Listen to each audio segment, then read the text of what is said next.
with this panel to give us her insights as well as our military friends. So I'm just going to jump right into it, folks. I've got several different things I'd like to talk about. There are so many things going on. If time allows, and I hadn't raised something that's really something you'd like to bring to the surface, just offer it up, please. We're going to begin with Minnesota. We see the chaos unfolding on the streets there. Do you see this spreading, is the question. We're going to start with Michael Jaco. Do you see this spreading into more states, the chaos in Minnesota? Explore it any way you can. Who's behind it? One moment, sir. And are you in favor of President Trump invoking the Insurrection Act? So let's go there, Michael. I'm sorry. Go ahead. Yeah, I think that it's very possible that it's going to spread. All the other states are watching this. This is pretty much the tip of the iceberg of what's possibly coming. But Trump is handling it very well. They're finding out, who's doing the funding. That just came out with Kash Patel. He said, we have the names. Oh, that's not good. Because once you get the names, you get the funding, that will carry over into the potential of them doing this in other states, which many of us predicted that they would do. So that's pretty close to a death knell for the deep state, using this in different places. So today we have Tom Homan moving in and taking charge and taking it to the next level. We just had another shooting. It remains to be seen, what that was. I think that they targeted that guy. I don't know if that was, an execution they did there, but that was kind of, the more I look at that, I'm like, they took the gun away from the guy and then they shot him. It's like, so it's what we're seeing from them. They're they have rules of engagement. They're treating it just like a war, and they're using the press. The press is coming in and watching people and using the system to find license plates numbers. So they're actually tapped into the larger system. Somebody is giving them information. When the ICE agents and so forth are going to hotels, the people that are behind the desk are telling the, ICE, not ICE, but the rioters, that we got some people here. So this is a larger thing. I've seen some of the influencers that are coming in to report, and they're being followed. Once they're discovered to be, not part of the press, that is part of their team, then they start to, make statements, and they're calling them out and says, shame, shame, shame. These are probably codes. Those of us who've been in the military, I think they're codes that they're using to telegraph that these are not part of our team. The press is, most of the press is part of their team. There's many people within the political establishment are part of their team that's being exposed. President Trump had a conversation with Tim Walz, and Tim Walz decided to get on board. So President Trump probably disclosed a lot of information that they had on him and other people within the political establishment. So Tim Walz, I think within hours or so, they sent the police that had been handcuffed by the political establishment. They went in and started arresting people. Now, I did a show just before that, and I was saying, we need to go in and start arresting these people and determining who is being paid, who is a paid agitator. Because most of these people there, it's not an organic system where people within the community are like, we want the ICE agents out. Of course, there's some of those, but I think most of them are paid agitators. They're trained, just like military will be trained to do different, contact and, cause problems and so forth. We've seen a lot of that happening with these groups. ICE will go in to do an arrest.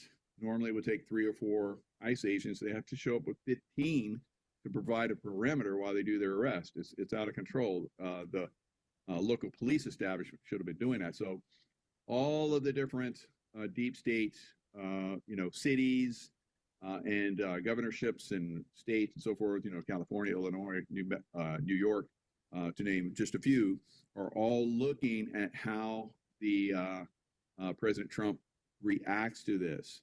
And if they do a trip up, which, the recent shooting could end up being a little trip up. But, both sides are going to have little trip ups. And, things are going to be established, things are going to be revealed that are really going to, bring this all to a head. But yeah, I do believe this is just the tip of the iceberg. It will spread to other states. They'll adapt. They'll overcome the problems maybe, Minnesota is having right now, and they'll just like they did with the election stealing, they adapted in every single state. If a state came up with, okay, we're going to vote like this, then they would, the machines broke, and they always had a fix. So that's why we're not getting a lot of information from the get-go, because they're trying to, cover this, to cover their actions. If I'm doing an ambush on somebody, I'm not going to telegraph I'm going to do an ambush on somebody. We're going to set it up, and so they're going to show up, and we're going to take them down. From that point on, then the deep state's going to know, okay, this is the way they reacted, this way they, organized, this is the way they took this down. So they're going to adapt. So it's adaptation that's happening on both sides. So we're going to see this, go forward like that. We'll make inroads like we're doing right now, I believe, and then they'll adapt, and they'll make it more difficult, or they'll work around. This is the way war works. So we're at war with the deep state here in America now. So it's going to increase. It's going to get more difficult. It's going to get more intense. Bullets are really close to flying. I won't say that we're waiting for that, but we're close to that. And once that happens, then we'll probably see insurrection, and we'll talk about that too. Insurrection Act. Wow.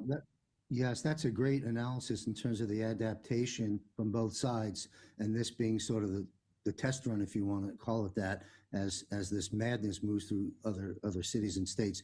Well, before we move through the panel, let's do a follow-up with your question, Michael, on insurrection. It seems to me that most of the people in America, at least the sentiment I'm picking up, everyone's really, really waiting for the president to invoke the Insurrection Act. Do you think that's coming? And that, of course, I would assume it would be compartmentalized to the location that requires it versus nationwide. So that's part A. Part B is, can you differentiate between insurrection and martial law? Yeah, I've been into many countries where martial law was being implemented in combat zones and so forth. So I'm familiar with moving around in a military law type environment. You can still get around, although you don't want to get out in the way of like some of the military guys. You don't want to rub them the wrong way. I've had placards, and we're obviously Americans. We look like Americans, but when you try and move around some of these military guys, they'll get a little antsy, and you could get lit up. All right, so military law is not where we want to go, and I don't think overall we're going to go to a military law in America. It'll be Insurrection Act that will happen for individual cities, or I don't think it's going to get much bigger than that.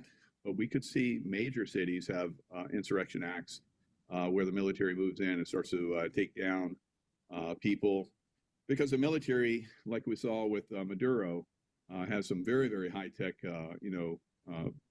games that they can play, because these guys, like I said, will adapt, and it will be more difficult for like an ICE agent or police or so forth, or National Guard. You'll need more specific, highly trained people to go in and take down some of these bad actors that are out there, and they're highly trained.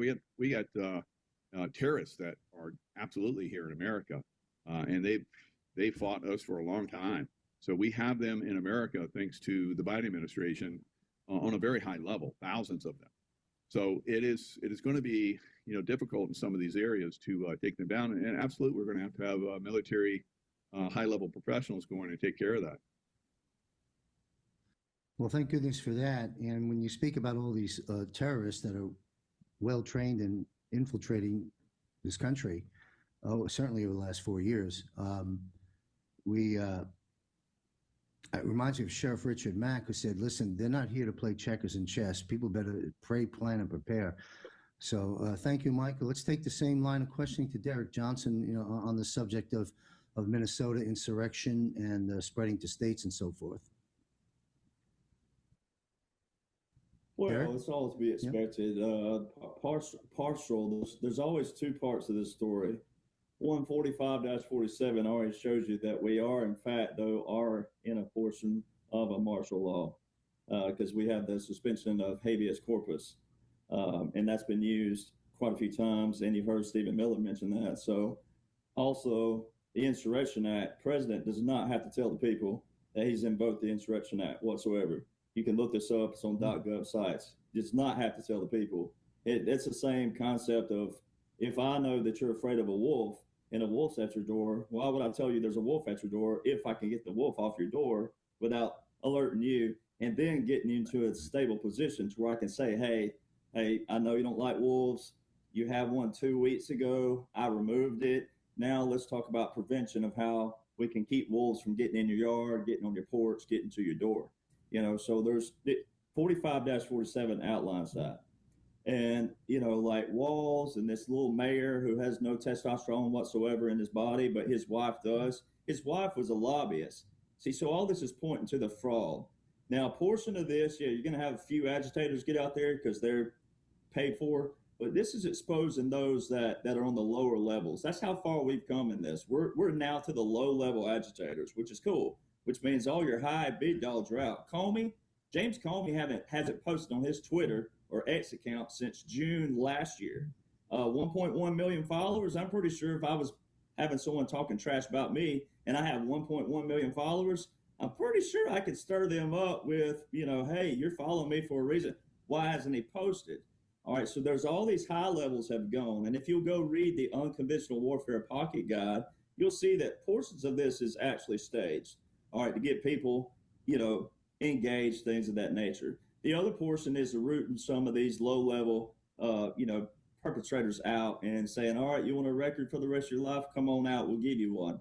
And if you act even more stupid, we can give you something else called a pine box. If Tom Homan was the solvent the whole time, if he was the solution, he'd have been the solution the whole time. See, that's how you go by principles. People don't live by principles anymore, right? The principle is if Walls wanted to work, if this was all real time, if Walls and this mayor wanted to work with President Trump, it would have never escalated to all this publicity and the stink that they've caused if they truly cared about Minnesotans, right? Because Tom Homan's always been there. And that's what Tom Homan does, and ICE was already there. So Tom Homan would not be the solution for libtards and also Democrats, because Tom Homan is a guy who punched me in the ribs and said, keep doing what you're doing. And he sounded like Sylvester Stallone. This guy is the real deal, right? So Tom Homan's not going there to talk about unicorns and fairy tales, right? So if he was the solution the whole time, he was already the solution. So if this was all real time, it's not though. It's for the people, what we call the target audience, what other people call the normies. Because like the press, there's examples that shows the press.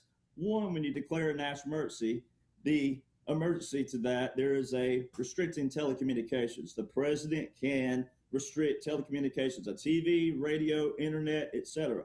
All right, he can decide what he wants to do, how he wants to use them, if he wants to use certain teams. All right, well, the appeals court have banned the AP, the Associated Press. They've been banned from Mar-a-Lago and also the White House. All right, the Associated Press now, AP, they're still reporting though, but what are they talking about? So a lot of this is still seeing what certain people are going to do. And Elon put a list out a couple weeks ago of all the news outlets that are fraudulent, and President Trump is still hammering those. So some of this is to see what certain people are writing, possibly, but the ones on the ground, what they're reporting, some of it's distraction because this is all operational. Now, on the bigger picture, talking about martial law, first off, is a military government. And then continuity government, right? The difference in a whole of government and a continuity of government. You heard, quote unquote, Joe mention whole of government from 21 to 25, but then there's an executive order of an invocation of a continuity government. All right, well, I have reason to believe, and I don't know when and how they're going to show it in history, but back during January 2021, when the world thought, man, the world was ending, J6 was going on, all this other stuff, there were a lot of things happening in D.C. And I sent a video to a buddy of mine. I said, what is this? I said, you ought to know exactly what this is, because that's what we did with air and missile defense. Why is President Trump talking about the Golden Dome so much? That was my MOS in the military, air and missile defense.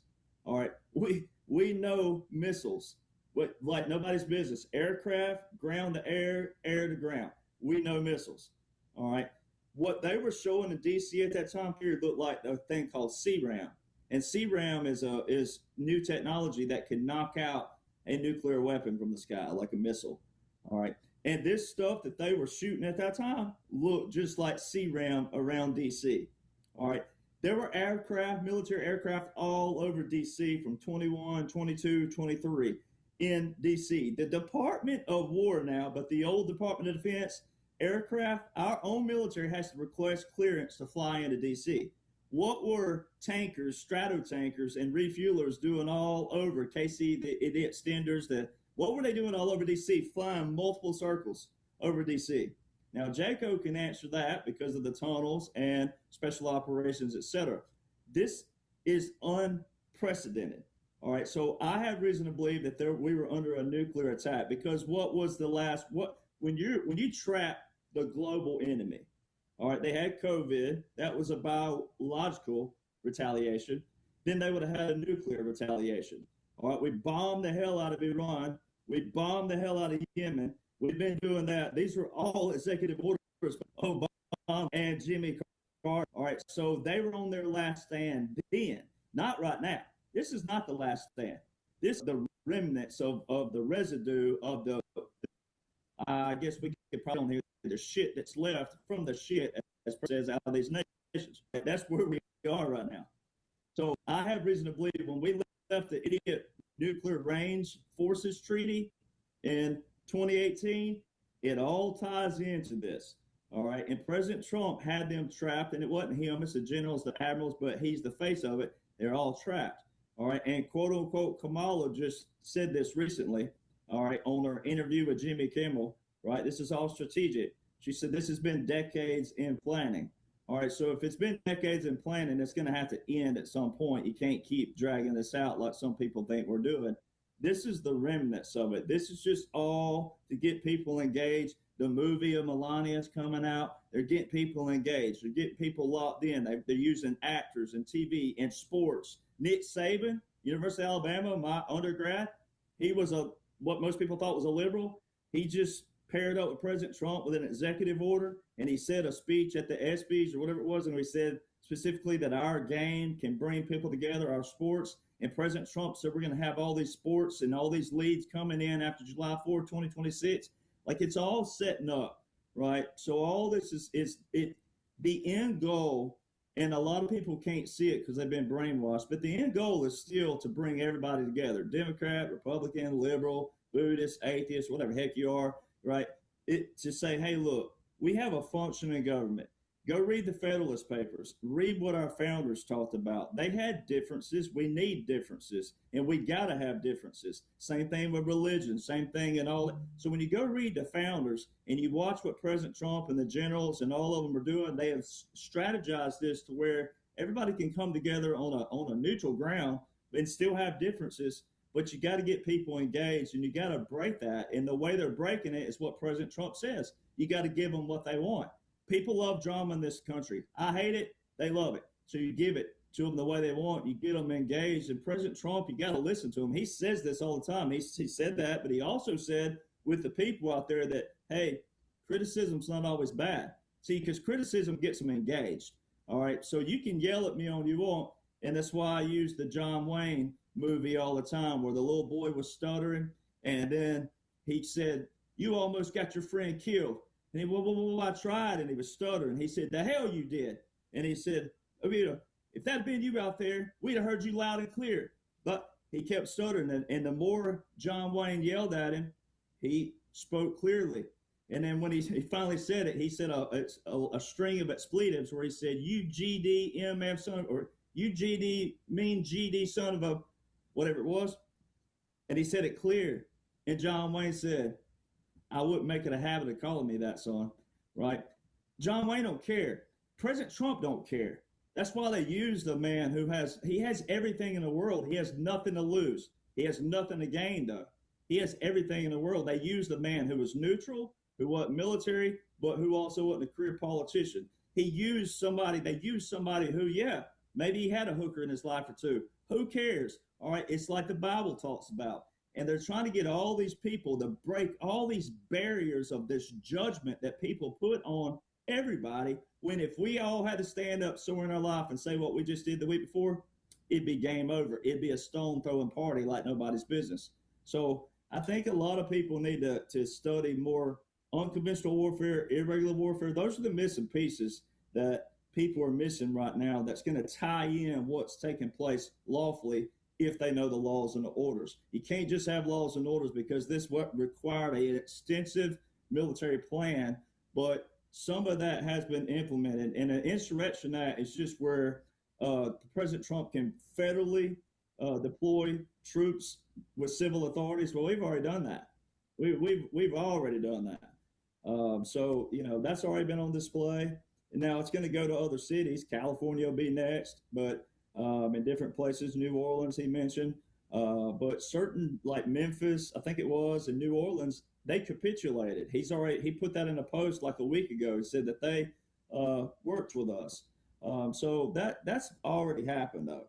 This is just step by step. And then Minnesota's exposing all the fraud, the Somalis, and billions of dollars. I mean, think of billions of dollars out of Minnesota alone. So it's a lot of things going on to unpack, but most of this stuff's already happened. This is just bringing in the target audience to get them engaged, bait, and switch. Interesting perspectives. And, you know, you basically unconventional warfare, fifth generational warfare is what we're witnessing take place. And you mentioned uniting us at somewhere in your dialogue. And I think the more things that get exposed, and we're in exposure phase as well, and that'll escalate later. I think the unity is going to come together, because not with everyone, of course, the crazies will remain so, but a lot of people will start to operate of right versus wrong versus parties. Same question with Minnesota insurrection, et cetera. Brad Wozni, if you'd like to take that on. No, I think it's pretty great, because it also ties into, even Bannon just had it on War Room right before we came on, that Canada, Venezuela, China, Carney, who doesn't even have an X profile that has a gray check mark, and there's a perfect calm ever since he was installed in April of 2025, does not have a gray check mark on his Twitter X profile, and he keeps getting tagged by Scavino, the White House, and Trump on X with that regular blue check mark. So there's a massive calm there. And they're also disclosing that Venezuela is funding the ICE protesters as well, alongside Soros and all of those initiatives. That's pretty big. And then we also saw in Canada just today, Surrey, BC, which has a 69% crime rate, which everybody's like, where is Surrey, BC? That's just part of the Port of Vancouver, where there was the big drug bust that was announced less than a year ago, where they found the largest amount of Chinese and Mexican Sinaloan cartel fentanyl, which had ever been produced in the world, which could kill about 250 million people in the world, something in the RCMP reported like 15 times over. And that is right there beside Surrey, BC. And the mayor of Surrey, BC today, who supported DAI, all of the, vaccinations of the mass genocide, which the vaccines are, right? They are, and now it's everywhere, even today, and even RFK is out there right now. And this all ties back to what is going on in Minnesota and all across the parts of the world, and the new accord that was just signed between India and the EU today as well, is that they are turned all these people, which could have been, God-fearing, great patriots in all the nations, right? One America, continent of America, making America great again, bringing us back, like Juan called me, and I had reported here on the show, and Juan and I have done shows as well, on December 24th of 2024, 26th, Boxing Day evening, and said, we are going to buy Greenland. We are going to welcome Canada back into America, since it was Colony Canada, Article 11, 1777, America's first constitution, and the 2nd Canadian Regiment fought with George Washington, and bring that back. Well, the mayor of Surrey, BC right now, the most crime-ridden city all across Canada, which used to be full on, mostly white populated and Native American Indian populated. You just go back a few generations and see that, said, we are calling upon Ottawa to send in the military to help us clean this up because of the Indian gangs from India, the one right beside Pakistan, Indian gang warfare, which is going on, and we can't handle it. The RCMP can't handle it. The local police can't handle it. And a lot of them are on the take as well, as it's been exposed.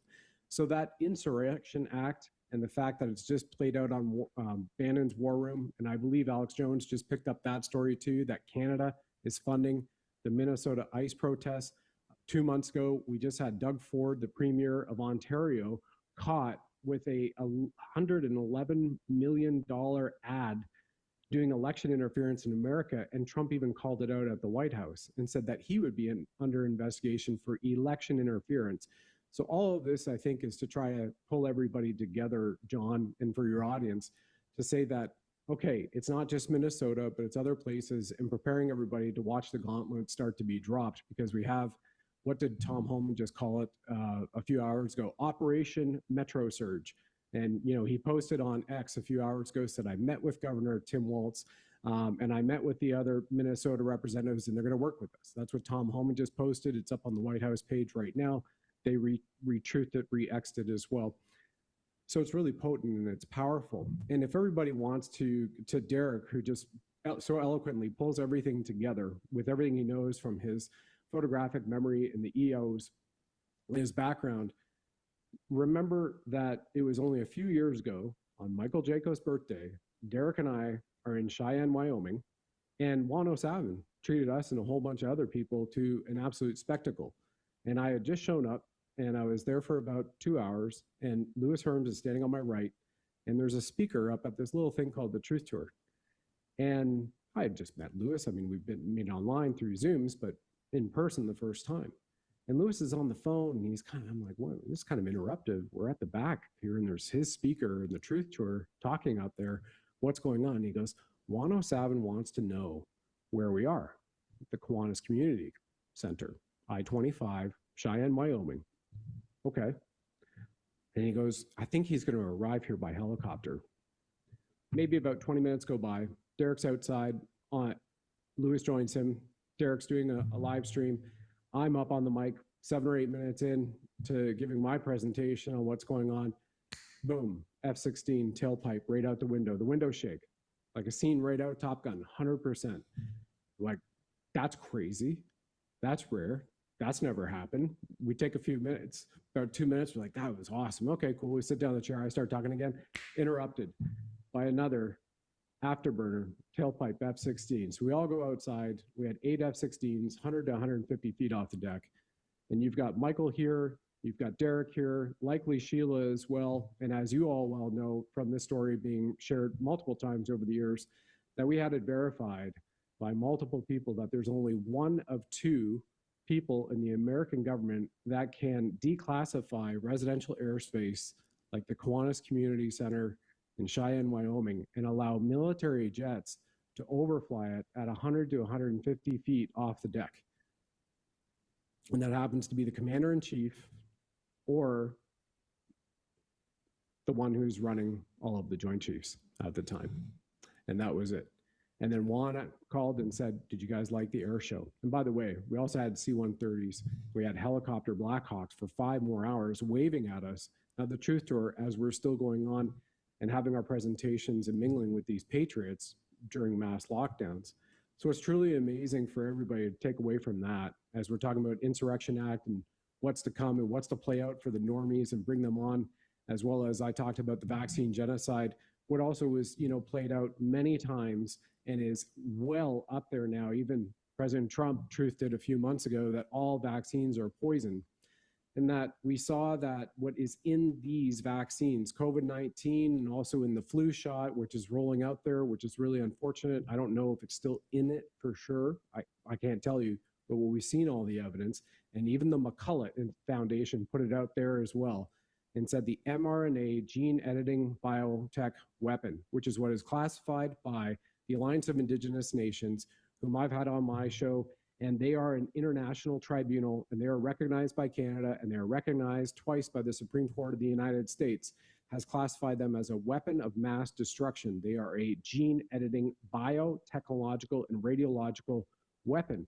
And Peter McCullough and the McCullough Foundation just put out and said, based on all the evidence that we've assembled, you know, it has a 100% or near 100% rather, I don't want to take that exact words right from his mouth, that it alters the brain chemistry and it hooks people up like into the Internet of Things in antennas. We've seen other massive shows, and Michael's done these shows for years, and I've talked about it on my show as well, that it then has the ability for people to be hooked up and it takes over their brain chemistry. So that can also be going on right now.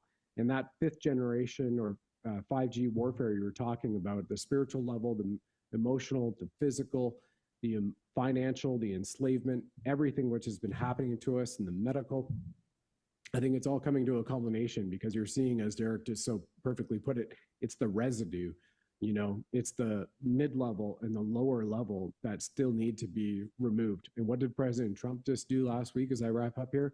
He signed an executive order to bring back mental institutions. And he even said in that press conference, he goes, I really hate to do this. But that's kind of where I guess most of these people belong if they don't clean themselves up, or they're not even having any more self-awareness that they need that type of a help to eventually be cleaned up and hopefully restored, you know, to the way that they should be in their body. And I feel that this is truly remarkable. And I know the world is watching, John, not only just on your show here, but from all of the political and the business establishments across all of the nations of the world, because they're looking at what America is going to do, because if they're going to do that in their own country and they're going to clean up their own cities and they're partnered with America, that they need to make sure that their act is the same. And on February 11th, we have coming up, General Raisin Kane has just called upon all 34 nations to bring in and have a General Assembly meeting of all the military leaders of 34 nations. You know, you can't just like ring up and say, hey, in the next 2.5 weeks, I'm having a conference and I expect you to be there. And that's going to happen unless you know that there is absolute control of the Western Hemisphere with the Don Rowe Doctrine in effect and playing out. And they know that as well. And I think that is going to be something to watch. What happens on February 11th, too, from that conference. Fascinating, incredible times we're living in. And to our audience, we're going to, what we can expect is a lot of chaos, and we see it around us, and you alluded to some of the chaos in Canada moments ago, and other places around the world, because we're putting order in. The geopolitical landscape is changing. We're actually beginning one nation at a time, starting here at home in America, freeing nations from the demonic, satanic, tyrannical forces that have made life a living hell on this planet. So the chaos is what we're witnessing as we begin, and not just with Trump leading the way, but with our alliances around the world, putting order into things. To our audience, just pray, plan, and prepare. That's what you can do, and keep putting the truth out there. But expect chaos, expect disruption. This is going to happen, and has to happen in order for us to get to the other side. Sheila Holm, thank you for joining us. It's good to see you here on this panel. You've been listening to our other panel guests. How would you like to weigh in on the Minnesota, the Insurrection Act, and the things we've been discussing? Minnesota is the template. And I'm hearing chatter now that it's not just going to be 12 cities, it's 15. And at the same time, they brought up the Penguin unit, just like people were shocked about the Ghost unit. And so to have a Penguin unit that can be trained in the deep freezing weather that we've been experiencing, even here in Georgia, it's not going to get above freezing. It's going to be in the barely double digits all week at night, and a lot of rain during the day. It's just crazy. It never gets above 40. It's just, we're in this, and we're in it for the long haul. But there was a wonderful thing that happened tonight while the president was flying out to Iowa. He's in Iowa tonight, and speaking. It's like a rally in Iowa a year after the primary last year, thanking them. And he sent out a message that was quite profound, and it was that he sent J.D. Vance, and the mayor and the governor didn't want any help, and they wouldn't help. And so then he sent out Homan, and he said to all of us, he's going to get a great report from Homan, and then they're going to figure out what they're going to do. So tonight he decided he's not getting any answers, and they're not wanting to provide any help. And so Now he's sent in the 101st Airborne and under the general, and they're on their way there by helicopter tonight, landing by helicopter tonight. That should kind of put Minneapolis on its ear. So that's what's happening in the right now. And there were such amazing statements, because I didn't know, from not being a military background, family, but not myself. And so where we're at with Minnesota, my dad's family is Norwegian, and none of the cousins, because I contacted them, none of the cousins were aware that their state Senate candidate in Minnesota is working with Walls, and she's the organizer of the riots that are going on in Minneapolis right now. So we found the training group, we found all the lies, and the man, I did hear, Jaco, I did hear that the man that had the gun and the multiple magazines, so he wasn't just there, because a lot of our guys are conceal and carry around the country, but this guy didn't just have the gun, but he had the gun and multiple magazines that he never would have needed unless he had an assignment for the event. And so when they grabbed him, he didn't have the safety on and his gun went off, and that's what happened. And so they've done a major investigation on that the latter part of today, and that's what they're announcing right at the end of today. There is a problem with the Insurrection Act. If the Insurrection Act, as it happened with Abraham Lincoln, when that happens and you go into a civil war, you cannot recover the republic. And that's why they didn't hold on to the republic, just for Grant was the last president right after the Civil War. And so where we're at right now is there's two things that have gone on, and Derek had mentioned the unconventional warfare. So that manual has been shared, and I've shared that with many people. The other one is military government. And military government is a lot about what we have going on right now because of the transition, I believe, between the corporation, because you have to unpeel the whole thing, or everybody's involved in sedition, because you can't have two governments at one time. And so I think Derek was very gently covering all of that as to how we hold all this together during this time on this transition. And so where we're at right now is that this military government was just an outline signed in 1949. That's, I believe, what Eisenhower gave unto President Kennedy. And that military government, they confirmed, was just an outline. So they sit on these bullet points, and it's only like 53 pages at that time, much bigger now, big notebook now. So what they said was, this is going to give you the outline that you're going to follow, and you're going to get ready, because the Q team has tried this 6-7 times since the Civil War, and it just hasn't worked. Lost a lot of lives, but didn't get through. We had to have a Trump to come in and stand in. He and President Kennedy were the two that never got attached to the corporation. Neither one of them took a salary from the corporation. They kept themselves completely independent of the corporation. And so what we have going on right now, by Minnesota being a template, is that Minnesota, what is happening is identical across the country. And it's the same with the cartels. These guys are all coordinated with and funded by our government through our taxes. And so what we have is a battle on our land. And that's why the summary is very similar to what Derek and Jacob were going over earlier, is that these guys knew exactly what to do. Our guys have captured all of the signal communications, and they said everything is exactly like it was in Afghanistan, exactly like it was in Iraq.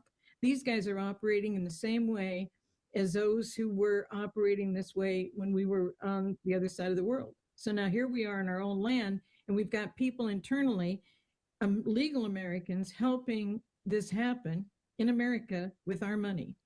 And so it's much deeper than people realize. It's not going to be quick. It's not going to be handled quick. But our military has been trained up in a military government structure so that they're ready to help the people that need the help. And they're ready to stand in with the people who want the help. And it's just now turned in Minnesota, where the people themselves are coming forward and asking ICE what they can do. It took all of this to get us to this point. So when they were ramming him with a car, I think you guys saw that whole thing, and all the media said was, they didn't run over his body. She didn't run over his body. But then we found the rap sheet. I put out the Lake and Riley, and then we got the rap sheet. The woman had a horrendous rap sheet. Then we find out she's been trained. That led us to the group that's training them.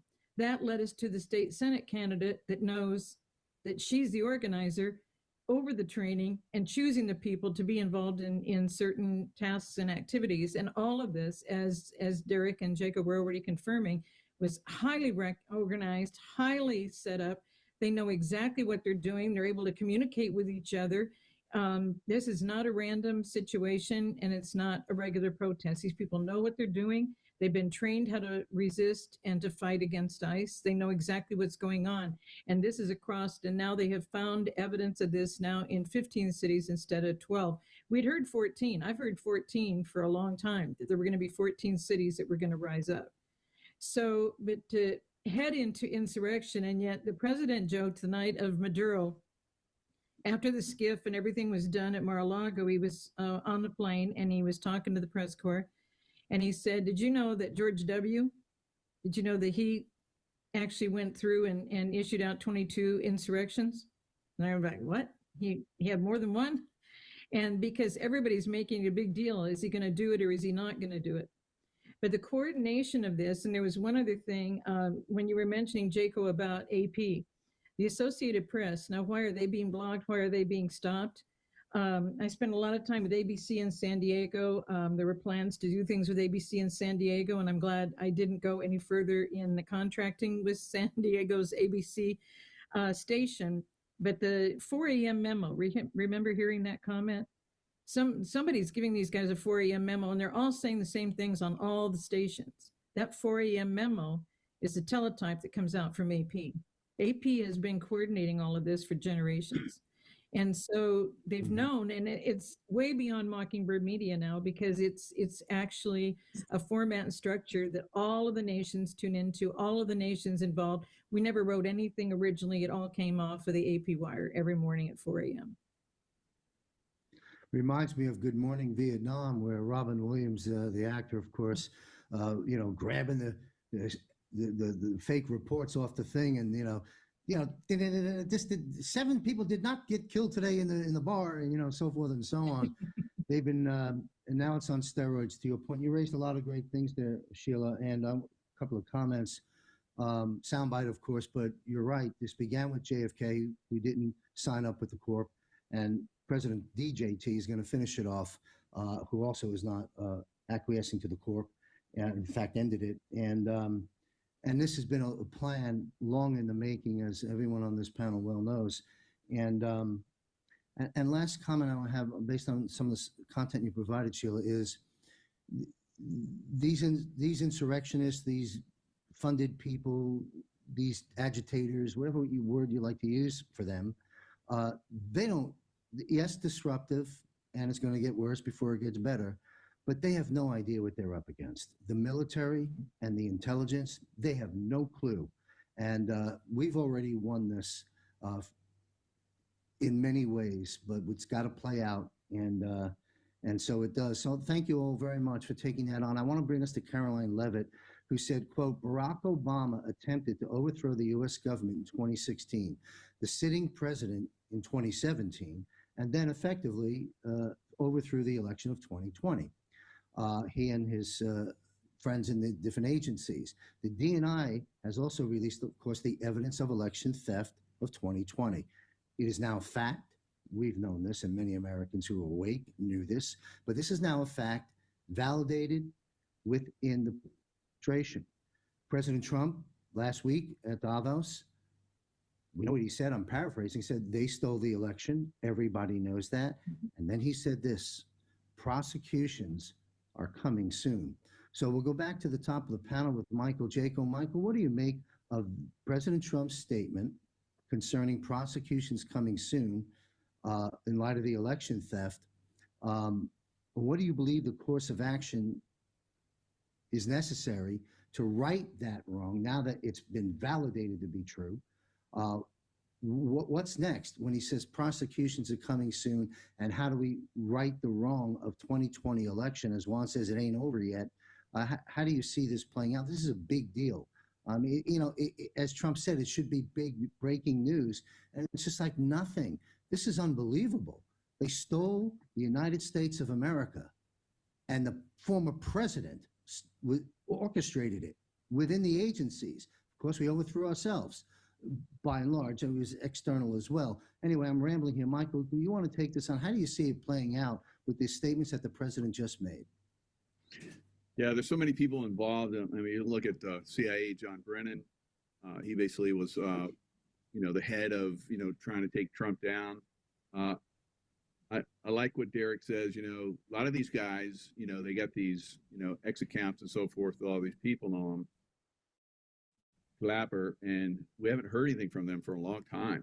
I remember when President Trump first came in, John Brennan was like every day bashing President Trump. We haven't heard from him in a long time. I just had a gentleman on my show that talked about how he's treasonous. And when the real information starts to come out just on John Brennan, it's going to blow everybody away. So we have multiple people that were involved in this election fraud and election steal, going all the way to China. So once we start to see all of these people that have been involved and have, caused this problem, like President Trump said during his speech at the WEAF conference, he's coming after them. There's massive amounts of fraud. The new world order is dead. There is no. It's the old world order, and the new world is us. Basically overcoming this extreme corruption, treasonous activities. So we know what happens to people that commit treason. And President Trump came out with firing squads again. He voted that, signed that back in. So in his last term, so we're moving in that direction. So a lot of people know that they're on shaky grounds. I think probably some of them have already been dealt with. Probably a lot of them actually. Like we're talking about, we haven't heard from some of these people in a long time. Why? Because they're no longer around. Maybe it gets to Gitmo or Guam or Seychelles or wherever we have these new holdings, because there's a lot of people that have committed crimes, and just Gitmo is not big enough for all of them. They got barges down there, all kind of crazy stuff, but the number of people that are going to be filling some of these prisons are just astronomical. So when does it come out for the public?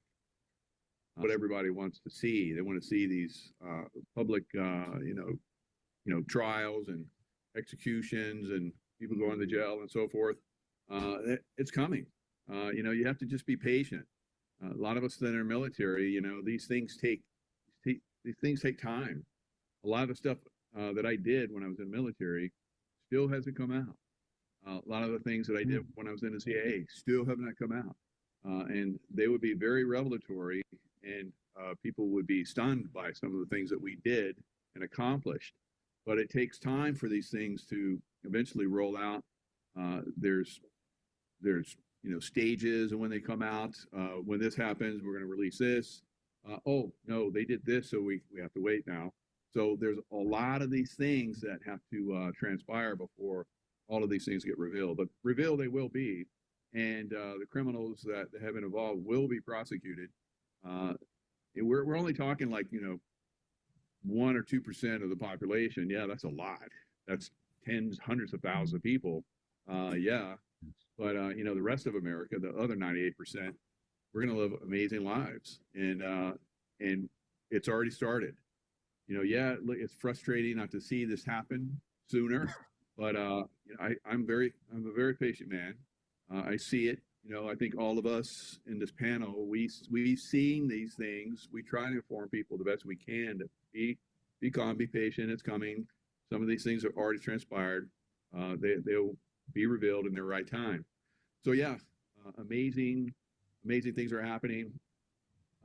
These guys are being taken down. The reveals are going to be tremendous. Just be patient.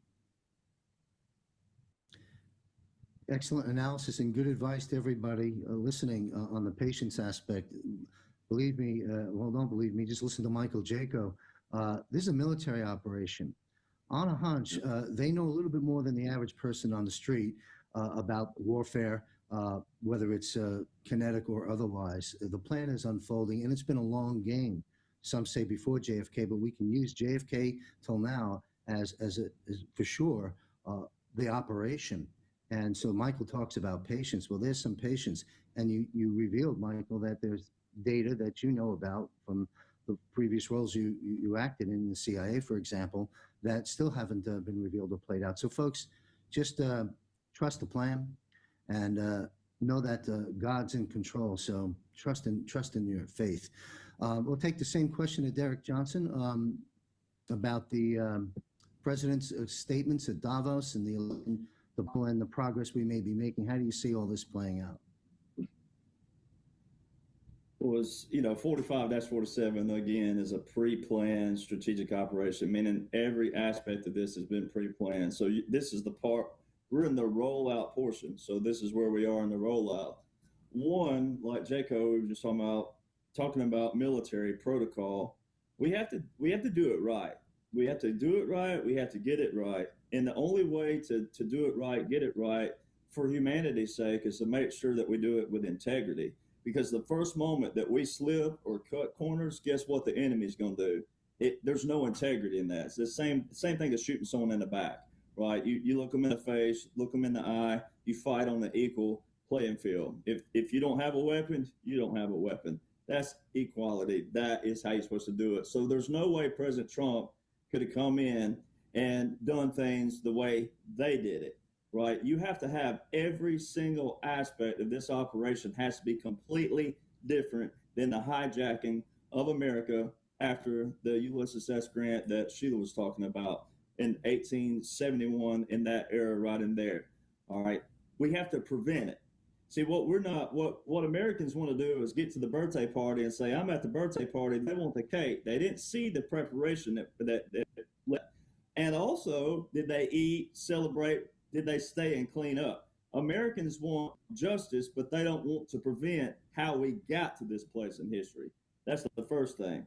Two, where we are is where Eisenhower, and I hate calling him by that, it's a lot easier with his name, but President Eisenhower and five-star general, former five-star general, right? So a five-star, right? People need to go look up what a five-star is. We won't have time to talk about that, but we're already in the military government portion where it's the aftermath. So a continuity government would be where it's the aftermath where President Trump will implement certain things after a disaster. Well, you can see that with his nominations. The original President Eisenhower continuity government plan and presidential emergency action documents, the original was military people and businessmen and women.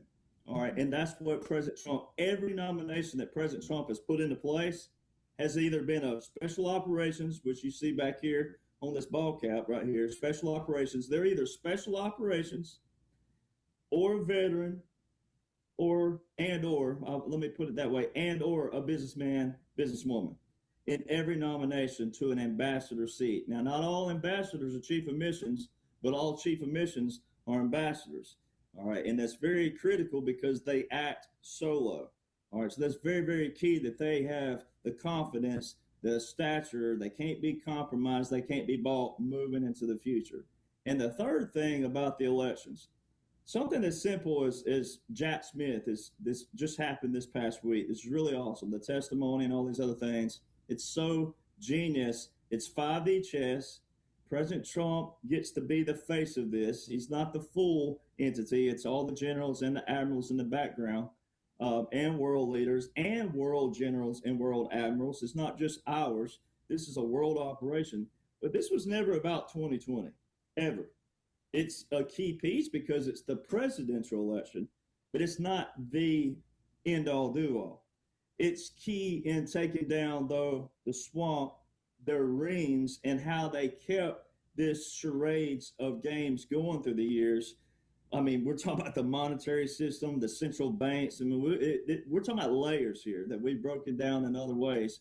But getting to the election more specifically, there's a few things that can just outline how the whole thing's in operation.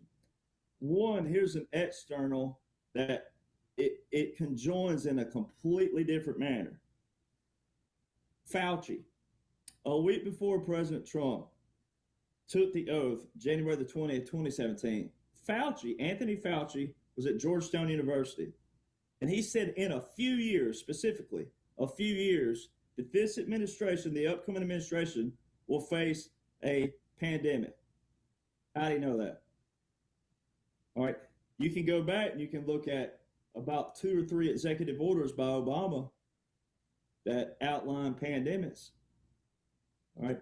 Then you know about Bill Gates and Gavi and all his other ties in. And then why would you raise $400 billion, $400 billion, not million, $400 billion and go into third world countries and present vaccines? If you cared about humanity and you're going into third world countries, you would be fixing their water, their irrigation systems, their water, their rivers, their streams, that water, what most of our body operates on, not vaccines. All right, so you saw Bill Gates capitulate to President Trump. You've seen Bill Gates, Tim Cook of Apple, you've seen Jeff Bezos, you've seen Mark Zuckerberg, all capitulated. All right, now I'm not here to debate if they're good or bad ultimately, but they capitulated for the target audience to see. They're all working with President Trump for the target audience to see. Same thing with Elon Musk, same thing. But that's an external factor because in 2018, President Trump has a national biodefense strategy. Go read that. Real read it, word for word. 2018, word for word, the national biodefense strategy is exactly what took place in 2020. So President Trump, they already knew. They knew what the enemy could pull in their retaliation. So that's an external factor. The internal factor is Executive Order 13848 that you mentioned in the pre-show, right? It's 13848 with the national emergency that President Trump signed and declared September the 12th, 2018.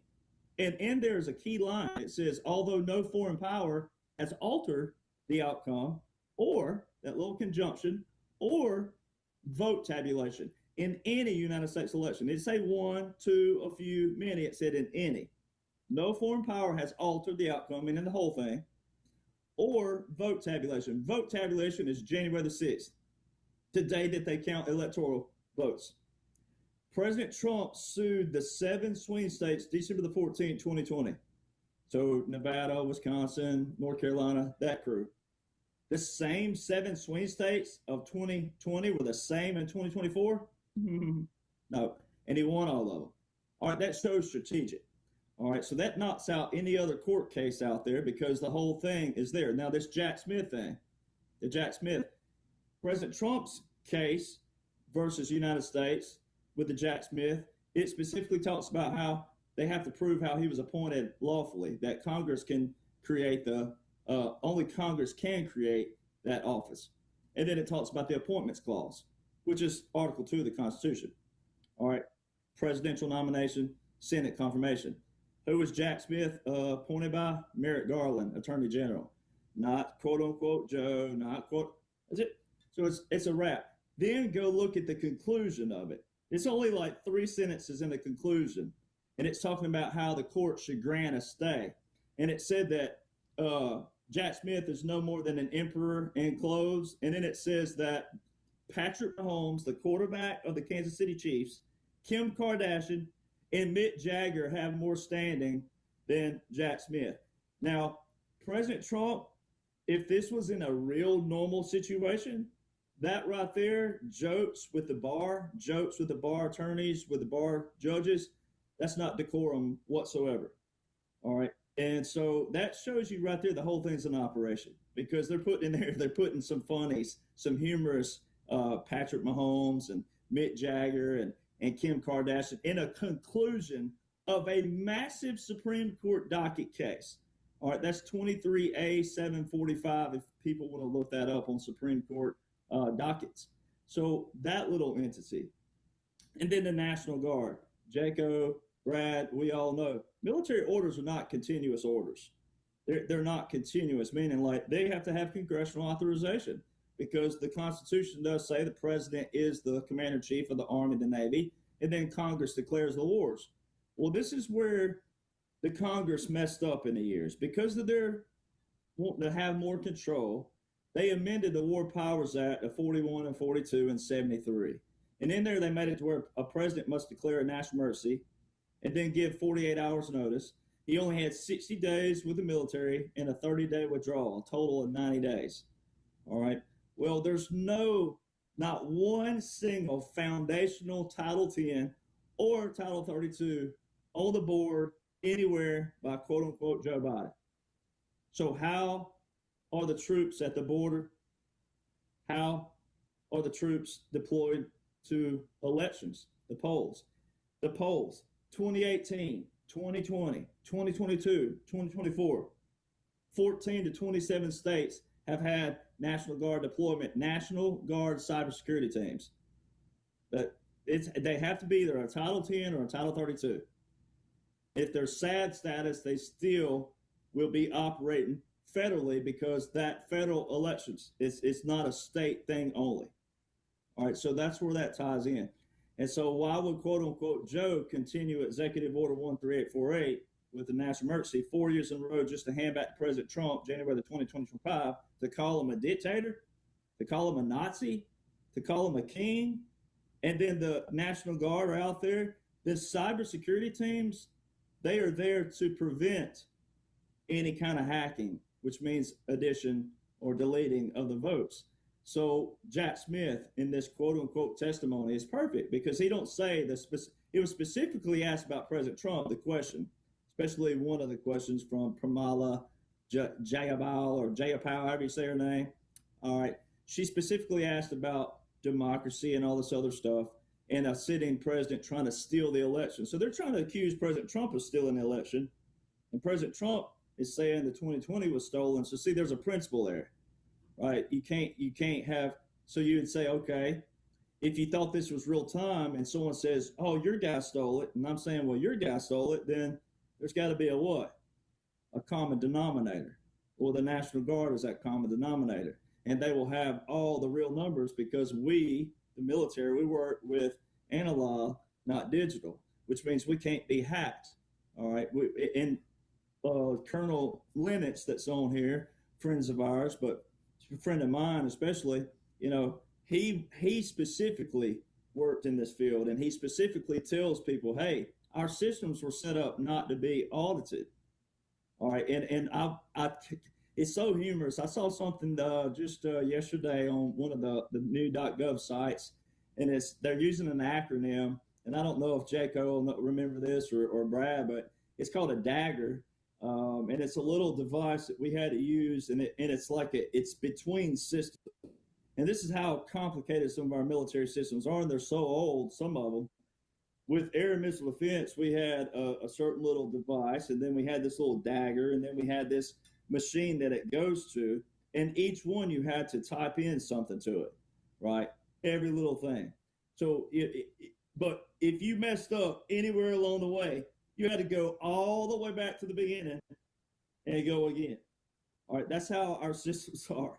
All right, and so that's why this is so humorous in another manner, because it's that simple for the people out there who really do want to know what's going on and to give you some peace, comfort, you know, whatever, or even really excitement and fuzzy feeling in your heart, because that's what makes people like me over here laugh, because I have worked these systems and know that, okay, these systems they're complicated when you're working with them, but whenever you have the results, you know what it took to get to those results.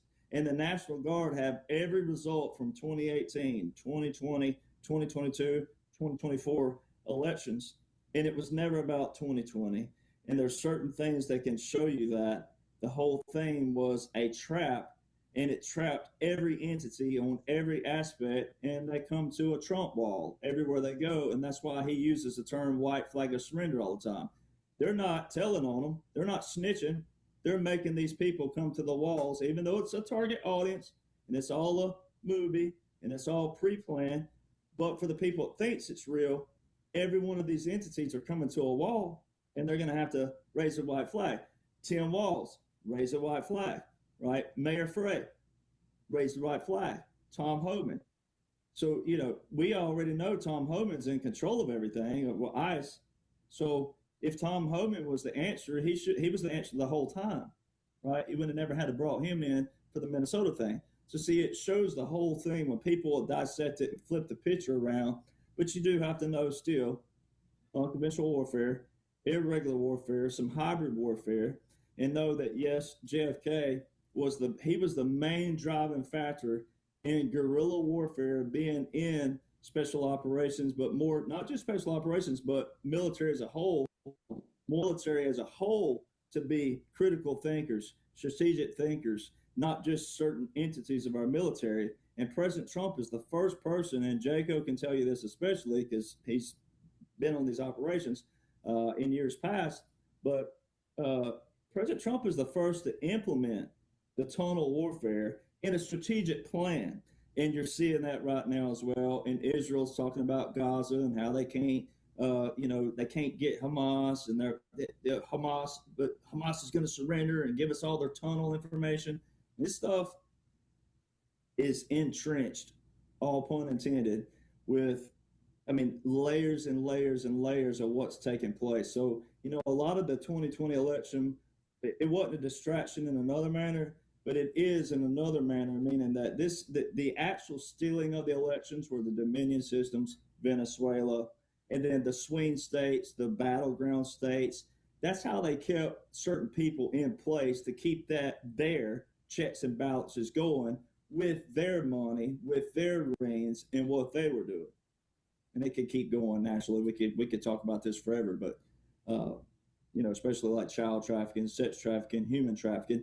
You hear people out there say, why is it more prevalent? Why wouldn't we see it? Why wouldn't I see a child taken? I'm like, you don't understand. It don't work like that. They don't need every child. They do this in discreet, but the ones they do get, like, it's massive money on their side of things, and that's how they did all this. But anyway, we could keep going. I'll be quiet. Well, thanks, Derek. You raised a lot of great points. I'll just focus our audience on one takeaway, and that is that, as you stated, the so-called Joe Biden administration for 4 years didn't revoke some of these critical executive orders, and I think that's a door opener for people to start going down the rabbit holes and arrive at a place that this panel is already at. Same question to Brad Wozni, discussing the election debacle, and again, Barack Obama. President Trump, we remember the press conference a while back where he talked about treason and the punishment for treason for those that have committed it. He reminds us of that, and recently in Davos, reminding us that we caught them, they did it, and they'll be prosecuted soon. So what's your views of all that? Well, John, you've had him on the show. I think he's a national treasure. West Point grad, 1961. The man who co-drafted America First for President Trump, Major General Paul E. Vallely. And I was just talking with him 2 days ago. And you can go to August and you can go to June of 2010. And General Vallely is out there saying that we need to invoke in the Declaration of Independence, which Abraham Lincoln had in his own inauguration speech, the fact that Barry Soetoro, these are the direct quotes from General Vallely on Newsmax and other media outlets, is by de facto a non-U.S. citizen, and as a result of that is deceitful, it is treasonous, and he and other members of Congress and his administration are traitors to the United States of America, its Constitution, and all of its articles, what it holds so dear. And then, funny enough, just fast forward a few years to about 2014, Obama's on a major network news saying there's this guy named General Vallely who wants to march 250,000 soldiers into Washington and take back the government and throw a coup. Coincidentally, all of a sudden ISIS put, and it still has not been removed, a hit on General Vallely's forehead. That's why, since he went to Syria in 2012, is the oldest general from West Point at 72 years old to lead troops in combat and take fire and return fire as well as his own. He has never been able to go back to that African continent because ISIS still has today that hit on his forehead. So you fast forward to what you just saw, and has been repeated here in that incredible conference over at WEF in Davos, where I say, President Trump, that was like the State of the Union address to the world. The hatchet is coming across, right? People call it the white flag of, surrender. And yeah, sure, from that standpoint. But when you look at the definition of the terms of the Law of War Manual, because we're moving into the Law of Peace Manual, I believe it's already done. It's ready. It's already backstopped and they've got it printed and ready to roll out when the time is ready. And I believe that's going to be in these next few months, because the board of the peace is the precedent which is set for everybody to get the nations on board. And right after that, perfect, you had President Putin issue a press release. We're going to give $1 billion of seized assets to fund the board of peace as soon as the war is over in the Ukraine, which is what we want. Then we will join the board of peace. We'll have eternal peace. Eternal peace goes right back to scripture as well. And that's exactly what we want to stand for, right? Like Roosevelt said, walk softly, carry the big stick. And the biggest stick is the FAFO of the Department of War and the U.S. military right now. So what President Trump also pointed out there is we all just saw succinctly, he talked about COVID from Wuhan and China. And as we also know, those biolabs are in Winnipeg, Manitoba. We also know that Dominion Voting Systems, the headquarters for that is in Canada, Venezuela, China. And then we have all of these different, but the headquarters is in Canada, which Trudeau just loved and ponied up to, right? And it's responsible for the stealing of elections consistently over generations, I believe, and it wasn't named Dominion then. And through Operation, through Scorecard and Hammer, as both Lieutenant General Thomas McInerney have pointed out, General Valley, and some of the other amazing retired flag officers, and actually had Lieutenant General McInerney in 2021. You can still see the video online where he had left the White House briefing President Trump about Operation Scorecard and hammered the secret CIA program to flip votes after they had come in, and let President Trump know, yes, you have it all. This is where it's come from as well. And there are members of the SES, deep state members, some of them, perhaps all of them, I don't know, I'm just a BRAD, that have capitulated. We've seen that also through the World Economic Forum. Where do you have that? Well, you have the Secretary of NATO, the head of NATO, Mark Rutte, who just a year ago, the Dutch farmers were pouring pig shit right on his front lawn in the Netherlands, because what did he want to do? He wanted everybody following his, Klaus Schwab, his daddy, and sitting there going, you'll eat bugs, you'll be happy, you'll have nothing, and we're going to take the farmland.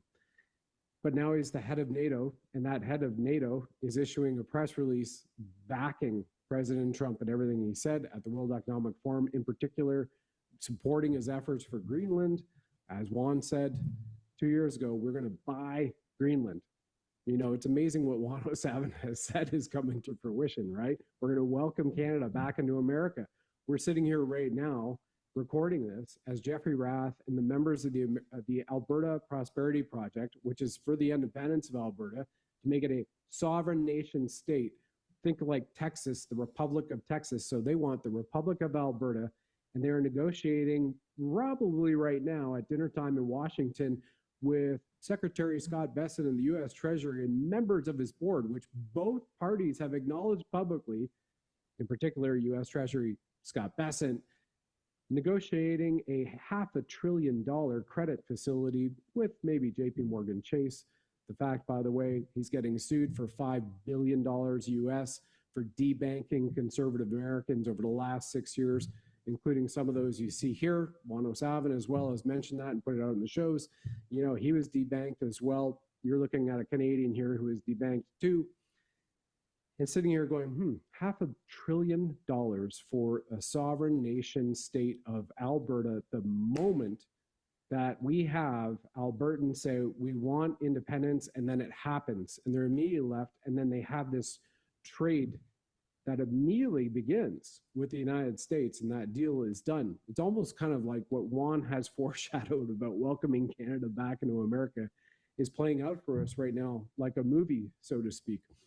But it's still really real for all of us. And I think the fact that you're seeing the heads starting to roll in a public way in terms of arrests, of course, it would be really nice to see those military tribunals and the ones that we believe have been happening behind the scenes and happen to know. And by the way, Derek's here, who was given a press pass to come to Gitmo, and he was authorized and went through all the security clearances and even received one just over 2.5 years ago in the summertime. So the fact that all of your audience here are going, what is it? Is this really real? We can see some things that we can fact check online. It is pretty amazing. Those executive orders were never revoked or rescinded, during the term of the Otto Penn Biden. and how we are right now, that we've just come back from that Davos meeting where you can have journalists, independent media guys, chase Trudeau, Burla, Greg Schmidt, or Eric Schmidt rather, and Bill Gates, and all these other deep staters, David Sachs, Royal Bank Canada, Christine Lagarde, you name it, down in the streets, which a year ago, and I just had one on the show on Sunday night, Calvin Smiles of Vox Populi Media, said you couldn't get that close. It was extremely hard to do that. And there was security everywhere, and literally been told that there are buildings that are empty in Davos right now, which used to be rented out at 75,000 Swiss francs per day, Reuters being one of them, and Reuters was nowhere to be seen. So I think it is truly remarkable what we're seeing that is being played out for the public around the world. No longer do you have to feel that scrutiny, and the censorship of media, which were blowing us up, right, with fact checks and hitting us. Michael knows this greater than any of us, TikTok and YouTube accounts and whatnot coming down just a year ago. And DJT had only been in office as 47, a year and a week. And it's freaking remarkable. I don't know if there's another part of the question I haven't answered here, John, but that's kind of where I leave it, unless you want to ask something more targeted and go over to the great Sheila Holmes. You'd save the best for last, ladies. Well, thank you, Brad. We'll have Sheila weigh in just a moment. What in listening to your analysis, I think the public can see, and the collective analysis of this panel so far, we're moving very, very swiftly. Even though we have to be patient on certain events, I mean, the things the president laid out in Davos against the World Economic Forum, I mean, that's a lot of big things, and he just shifted the earth on its axis. We are moving very rapidly on some very big events, and that's a good thing. And back to Canada, I mean, obviously President Trump is not a big fan of China stepping in and doing business with Canada, as the memes are putting out there, and that's not going to work out that way. A real quick answer, Brad. How does it end, in your opinion, the situation of Canada, officially becoming part of the United States, as I know it is, but you know what I'm talking about. How do you see this playing out? Will this China disruption just be a mosquito at the end of the day? Personally, I don't think it's a mosquito. I think it's really important to have that as the big elephant in the room, so to speak, from lever action, right? A fulcrum, for people who are used to remembering swing sets as kids, right? The fulcrum, the teeter-totter. So you see this inverse relationship, teeter-totter, inverse relationship. For example, Carney comes out here, has the China conference just days, he's in Beijing, just days before he goes over to Davos, disses and ghosts Trump. Not that President Trump, the commander-in-chief, 5-star general of America right now, is worried about being dissed by little Carney, who, a couple of months ago, one of the shows Derek and I did, Derek showed, here's Carney meeting with Trump in the Oval Office. Do you notice anything about his Harvard Business School and hockey picture has him at this height? But he's standing next to President Trump and he's really this height all of a sudden. How do you shrink 7 inches, in a matter of 2 decades? That just doesn't happen. So again, actors, right? And where I'm going with this is it's got to be the massive fulcrum of China. So for those who hadn't been paying attention or didn't see, because there's so much going on, Carney goes to Beijing, says we're doing the deal with China and we are embracing the one China policy in Canada. Remember, we're already actively doing military exercises, which prior to the Trudeau government under Harper was acknowledged as an enemy of Canada, but they're doing joint military exercises. China has military bases all on their own, just like an embassy of their own private land under FIPA, the Foreign Investment Protection Act in Canada, Canada Crown Corporation passed with Trudeau, when China can buy anything they want, set up anything they want, it's theirs, it's sovereign land and territory in Canada. That's happened. They have their own military bases. We already know about the police stations and whatnot. They have bought full tracts of land. It's been happening across states, as we know. All of a sudden, Trump issues a Truth Social post, and says, Carney, if you do that deal with China, 100% tariffs against Canada immediately. The next morning, Carney comes out just days ago and says, we've decided we're not going to pursue the deal with China because we want to embody and embrace the Canadian first policy all of a sudden, right? So that teeter-totter effect is working extremely well. And also what we've just seen is the ramp up in the signatures for the petition of Alberta. Now, this goes to your greater answer to your question and the final part of it here over the next minute, painted this way, John, for the Alberta independence movement, right? Everybody wants to see people vote for their own freedom rather than it being done for them, right? It's not a drive-through window, which is where everybody's gotten used to coming up, take your order, please, instant gratification, off you go, and about your day. I want freedom, I want justice, I want that, and then, or I don't want this, and I want to protest peacefully against ICE, which they said is okay unless you start attacking them. But they're saying we want to see people vote for their independence, vote for their sovereignty, vote for their freedom. And they had 62,500 plus signatures last week in 1 week alone in a province with the numbers of the immigrant invasion since 2015 at roughly 5 million people. Now, Canada is at 2.27 billion acres. That's a little bit larger than America. So that's the landmass. You bring Greenland into it at over 500 million acres. And you have that massive continent under the Golden Dome control, under a beautiful, brilliant celestial computer running the Golden Dome that is incredibly backed by the America First policy, which sweeps all the way down to Antarctica. So you're controlling both of the poles. And the moment that Alberta goes, it is actually the primary economic engine for the Crown Corporation of Canada. It actually supports 92% of the oil production across Canada. If you take Alberta out of the equation of 4.13 million barrels per day, 4.31 million barrels per day, 2024, out of the 5.1 that all of Canada creates, it's gone. It's the economic engine and the driving force for Canada. Saskatchewan's already said they wanted it. Parts of BC have said that. Parts of the Yukon have already said that. So here's where the extraction comes to play on the fulcrum. I say, and unfortunately, I'm waiting to get back to America, right? And thank you, John, for signing along with, Derek and Michael Jaco, the letter that we sent to President Trump on December 2nd. I appreciate all of your autographs and witness to that. I'm waiting to get back to America, right? Because what did I do? I was so insolent to not get a jab, not get a mask, and some Border Patrol agent went, "You can't do that. You're not American. You have no rights. You need to be vaccinated." And then that was it. I'm no longer persona non grata, as they say on the shows that I've done, the man without a country, as Michael says, right? Both Canada, China, and also in the States. But the moment that happens, you're going to see the immediate, I believe, capitulation for all of the other provinces, because Quebec has wanted to be separate since before it was forced into a facade of a confederation. And that facade, remember, is July 1, 1867, in Washington, D.C., the Canada Crown Corporation was established 4 years before number 19 sold out the United States of America Republic to the British imperialists in the city of London. And once that happens and Alberta goes, and Alberta is a sovereign nation, and it is the North Texas 100%, that immediately brings us into America's good graces from that standpoint. And you're talking to a fellow Albertan right here. So I'm very much excited about everything going on.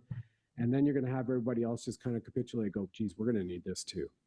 And I don't think there's any mastard waving a flag that's going to stop it from happening, because it'll be overwhelming when you see zero income taxes, when you see sovereignty for your peace, for your people, your land, your community protected. And then you also know that you've got that walking softly, carrying a big stick type of a treaty going on with the Foxtrot Alpha FO. I think that's what people are going to start screaming for, because we have it worse in Venezuela than America does right now. And once the media gets after that ball, and the truth media, it's game over. I feel it's 1 year away. I wish it was a lot sooner, John, but I feel it's 1 year away. Maybe Sheila has some information from her sources, though.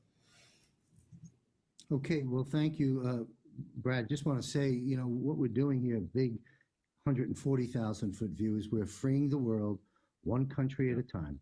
That's what's taking place, folks, and this will go on for decades, and it's a good thing, and it's an amazing time for all of us to be here. And the question people have to ask themselves when they look in the mirror is, what have I done to contribute to this course correction for humanity? Do something. Anyway, Sheila, thanks for being patient. And, go anywhere you choose off the heels of what Brad was discussing, but also please comment on the president's statement at Davos about, we caught them, treason, execution, which he said before, as well as prosecutions coming soon. What do you see happening with that circumstance? Well, I don't know if a lot of Americans really understand those were acts of war. 2020 were acts of war by even our allies, some of our Five Eyes. And so these acts of war are going to be dealt with. But to back up to that, there was a glorious thing that happened, and I don't know if people understand, they don't understand this Secretary of War. How did this happen? It's supposed to be Secretary of Defense. We've been defending all over the world on the other side of the world. We've been taking care of that hemisphere, and everything's been ignored in this hemisphere. And our guys have been fighting all these battles over there, and we've been vulnerable here. So there's a few things. What Brad was mentioning about Canada originally, a lot of Americans don't understand Canada was supposed to be part of America. And what a lot of people in Canada and America don't understand is we've always been controlled by England. It wasn't just the corporation. We've never been free. We've never been independent until President Trump. Mm-hmm. And in calling it the 51st state, he's already positioned it by him sitting with the Betsy Ross flag and making notations about it. He's already made his comment. When he was at the meeting in Canada that he had to be pulled away from, this is a few months ago now, when he was in that meeting, he was wearing a pin, and it had the American flag, and on the other side had the Canadian flag on the same pin. One was swinging up one direction, one was swinging up the other. And he had a 51st on the other lapel. So he was making the message. He's coding all the time. But by bringing us back to Department of War, people don't realize this. We were originally Department of War. We were not Department of Defense. War means you're ready, and you are going to protect your own people. Department of Defense, we've been sent all over the world to take care of them. So what was really amazing about Davos and the preparation for that was in going to Secretary of War. Why? What Derek was mentioning about Fauci at Georgetown. I experienced the bioweapon targeting at a Linwood event. I was in bed for 6 months. A lot of people don't know the details. I don't focus on it. But because I didn't go to hospital, the other 5 speakers all did and died within a month. I lost 20 truth-speaking friends between July and December of 21 because of that bioweapon. But because I've lived, I found a patent. And this is the other side of it, Derek. The patent came out on 1/10 of 2017. It was 1/11/2017 when Fauci was at Georgetown saying our new president's going to be dealing with a highly infectious disease soon, and he was letting them know. Now, what's crazy about this? This goes all the way back to our founding years, and that is that our government holds a % interest in that crazy U.S. patent of a bioweapon to take us out. Our government holds a % interest. And that's what Jefferson and Adams were taken out for on our 50th anniversary, because Jefferson fought it from the beginning. The centralized bank started in 1791. And in 1791, Secretary Hamilton started at Philadelphia, and it went all the way from New York down to Savannah, Georgia within months. That was 1791. We were only after an inauguration of Washington in 1789. So there's been no freedom in any of this. And going from a defense mode to a war mode keeps us protected. It's a completely different environment. So here we go. Now back to, you wanted to mention about Davos. So WHO, all of this was known. They were all involved in it. It's a US patent now to create this bioweapon to take us out. The bioweapon has 19 ingredients in it, and it's CV19, and 19 is the power number of the other kingdom. 20 is recycle into death. And every generation, every century, going all the way back, I'm as far back as the 1300s, I can't find anything in writing in the 1200s. There was a pandemic every 20 year and every century since the 1300s. The one 100 years ago was not from Spain, was not the flu, it was the H1N1 virus, and that's on the CDC website in their archive section. So what we've been battling, and then when they wore masks, they died of bacterial pneumonia, so our president made it a quick thing where he said the following words that people have forgotten. He said, we're going to have this vaccine, we're going to develop it, And how many times did he bring his military guys out on the platform? And he said, when it is ready, our military will distribute it because our military is the best at distributing something like this. And he brought the guys out that we're going to be distributing it. Did you ever see anyone in the military distribute anything about a vaccine? Never. So that they were being distributed and they were doing experimental and they were saying that it was forced to the people was all incorrect. And the reason the president did it fast, because he lost his grandfather while he was walking his father that day, came home, felt a little woozy, laid down, died, bacterial pneumonia. Why? Wearing a mask. He didn't want the children to have to be wearing the mask because he knew we were going to lose people dropping on the street like they did 100 years ago. So this is where we are in this whole situation. Now that's a lead up in order to get to WHO, WEF. And I'm going to lean into League of Nations, UN, and also NATO. A lot of people don't realize when he first came in, he made all of the other nations belly up to the situation that they weren't paying anything. So Americans were paying the whole bill. So now we've narrowed it down, but we're still paying over 70%. And what's happening? They're bombing the other side of the world, and we're paying to rebuild it. And then back in 2001 to 3, that being us bombing Iraq. And then we went and rebuilt it. In Afghanistan, and we rebuilt it. We rebuild their communities, but not ours. So here's what's changed. This hemisphere is going to be the focus. And that's why he is adjusting everything. When he set up the peace board, there is nothing better than that. And he made sure it was done and completed and right in their face. He made sure that they understood about the WEF. You don't have the currency and censorship control over all the currencies and finances around the world. And WHO, you don't have anything to do with what we're going to do in our medical area because we're going to clean all of this up. He made it so clear. And to me, he's already out of WHO. He's already out of WEF. He's completely restructured NATO in having this peace board. And that takes care of NATO because why are we paying 70% to keep, sending our guys over and losing lives from our people on the Western Hemisphere to send them over there to be killed, and then we pay to rebuild everything? Why has this been going on? And it never was going to stop. Remember that famous Zelensky day when it was 40 minutes into that speech, and then J.D. Vance came in and Zelensky said he made him mad? Well, Zelensky didn't understand. J.D. Vance was asking the exact in order to what? Do the first audit of what was going over to Ukraine from our coffers, our taxes here in America.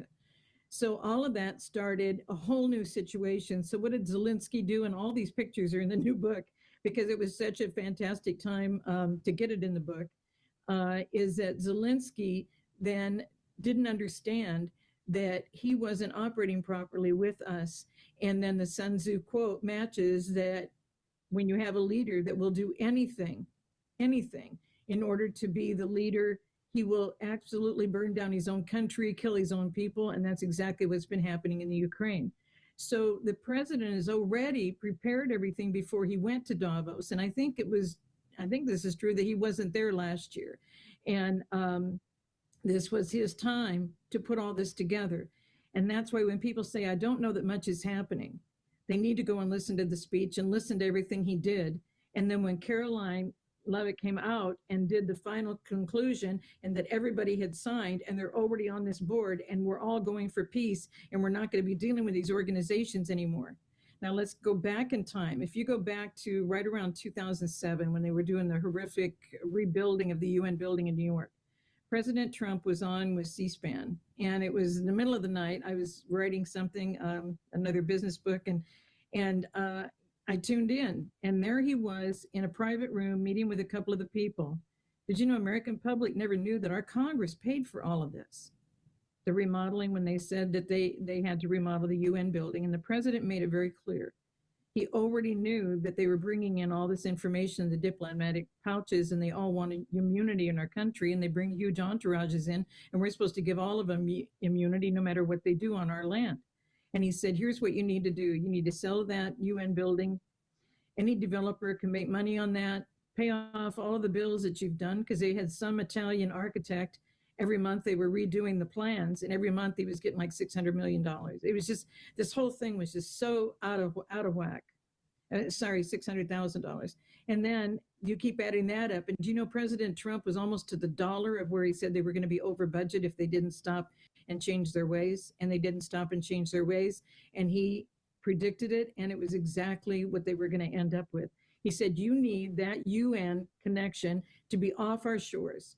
Make the money on the building in New York, and those guys need to not have immunity in our country. They can be offshores, and then we're free of that. We're free from the bills because you've made the money on the building. Let a developer make the money on it. You guys need to get out of this business. And so now what has he done? Now all this goes back to Federal Reserve, IRS, League of Nations, and a renegotiation of a contract and treaty with Mexico done by Woodrow Wilson.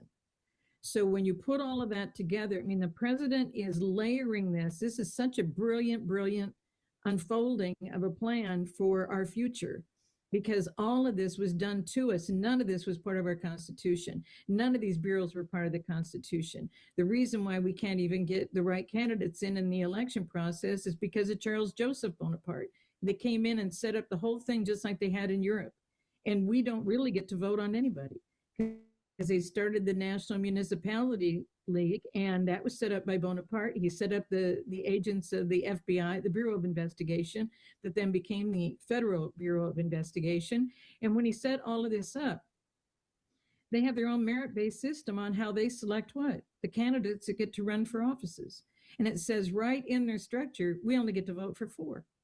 So President Trump has all of this ammunition that has been used against us, and he knows exactly what they've done to completely destroy us, to bring all of these illegals in, to make all of this happen. He knew all of this was developing. And in his 1 year, less than 1 year, there he is at Davos. There he is, making all of these arrangements, and he already had that peace board all set up. That was one of the brilliant meetings that I have witnessed in the history of all the coordination of all these different nations, because he has gone into and corrected everything in the process of the UN. He's gone in on NATO and corrected all of that. Go back to his speech at UN. Remember when they shut down the elevator and he couldn't take the elevator up to the area where he was going to be speaking, and then they muted his mic so nobody could hear in the entire room. There wasn't anybody who could hear anything he was saying because his mic was completely muted. So they've known that he's going to get these things corrected. And it doesn't matter the battles. It doesn't matter what he's facing. He has come through this in a level that I don't think anyone has witnessed with any other leaders.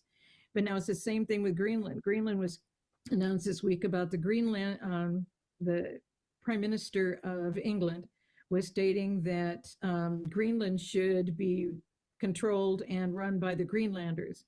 So President Trump raised back, well, then that would be good if Britain could be run and controlled by Britain. And there's no way they're going to let anybody in Britain have any control. But that's what happened to Canada, is that now they're part of the Commonwealth, New Zealand Commonwealth. And that's why he said 51, 2, and 3. And everybody thought it was going to be Canada. And then they thought maybe Cuba, maybe something else. And then they thought it was going to be Greenland.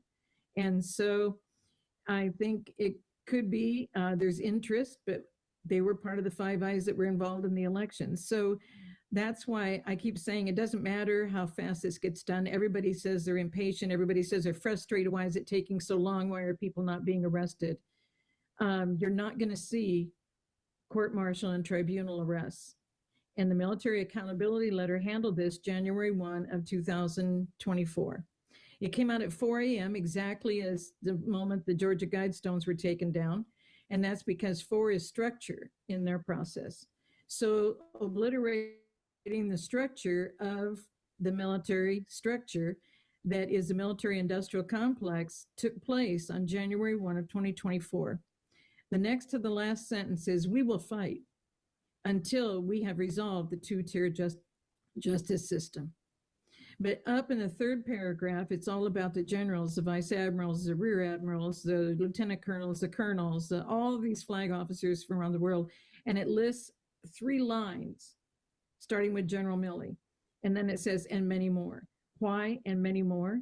Because Pete Hegseth, when they called everybody to Quantico, he said, on a recorded video that he shared Sunday before the Tuesday meeting, and before the September 30 meeting. And so when he did that, he was saying, you know, we used to have 6,000 troops for every general, and now, you know, we're barely at 1,400.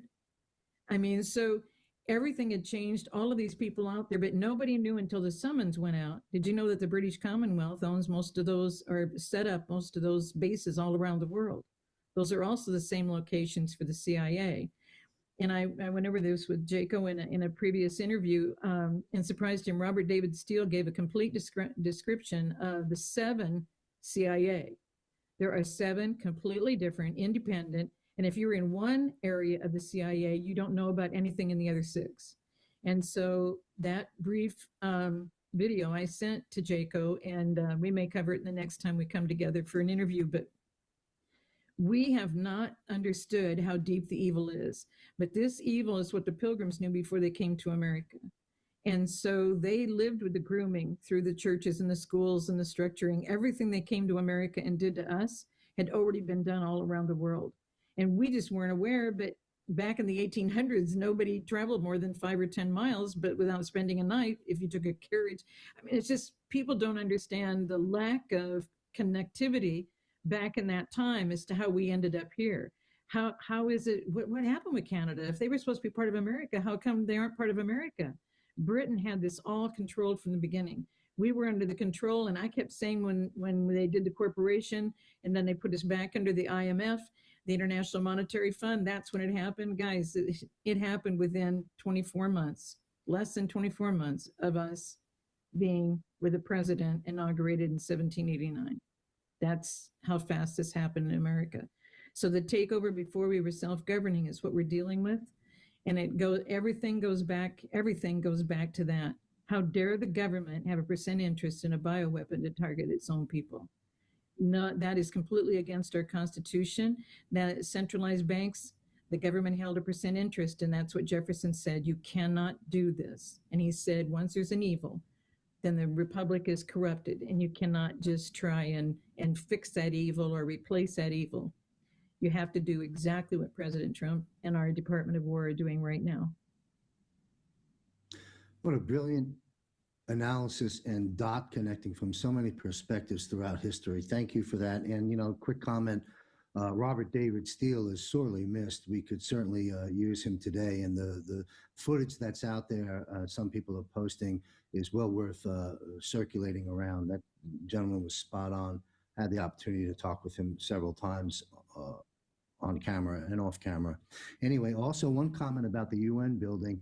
Let's just all envision them getting thrown out of there at some point in the near future and turning it into a Trump Tower just for fun. I would like to see that happen. You know, let me take this next question. Sheila's already covered the Board of Peace. Let's go around the panel with the other 3 members. Just briefly, give us your analysis of the Board of Peace.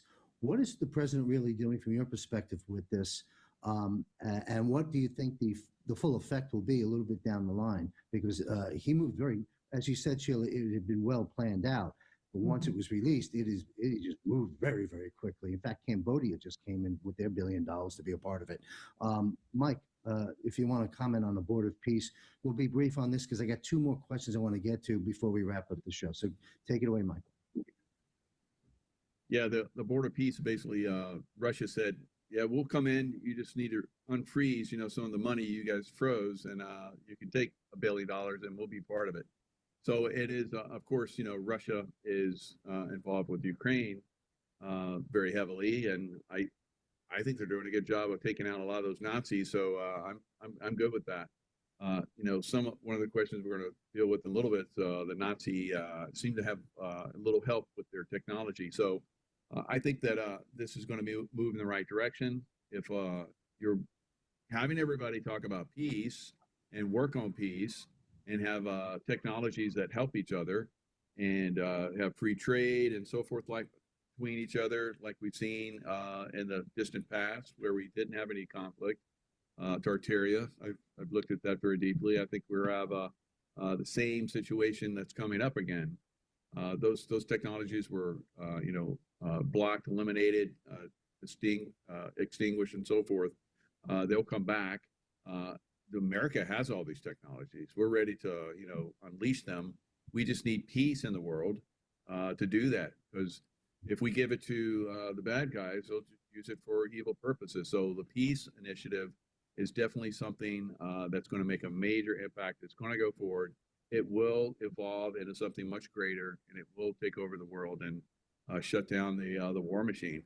I mean, we've seen war completely stop in the near term because we had COVID-19. There was no war during COVID-19. How about that? So we can do this. It's very easy. We just have to shut down like they did. All of our industries, all of our, lock us away in our homes and so forth.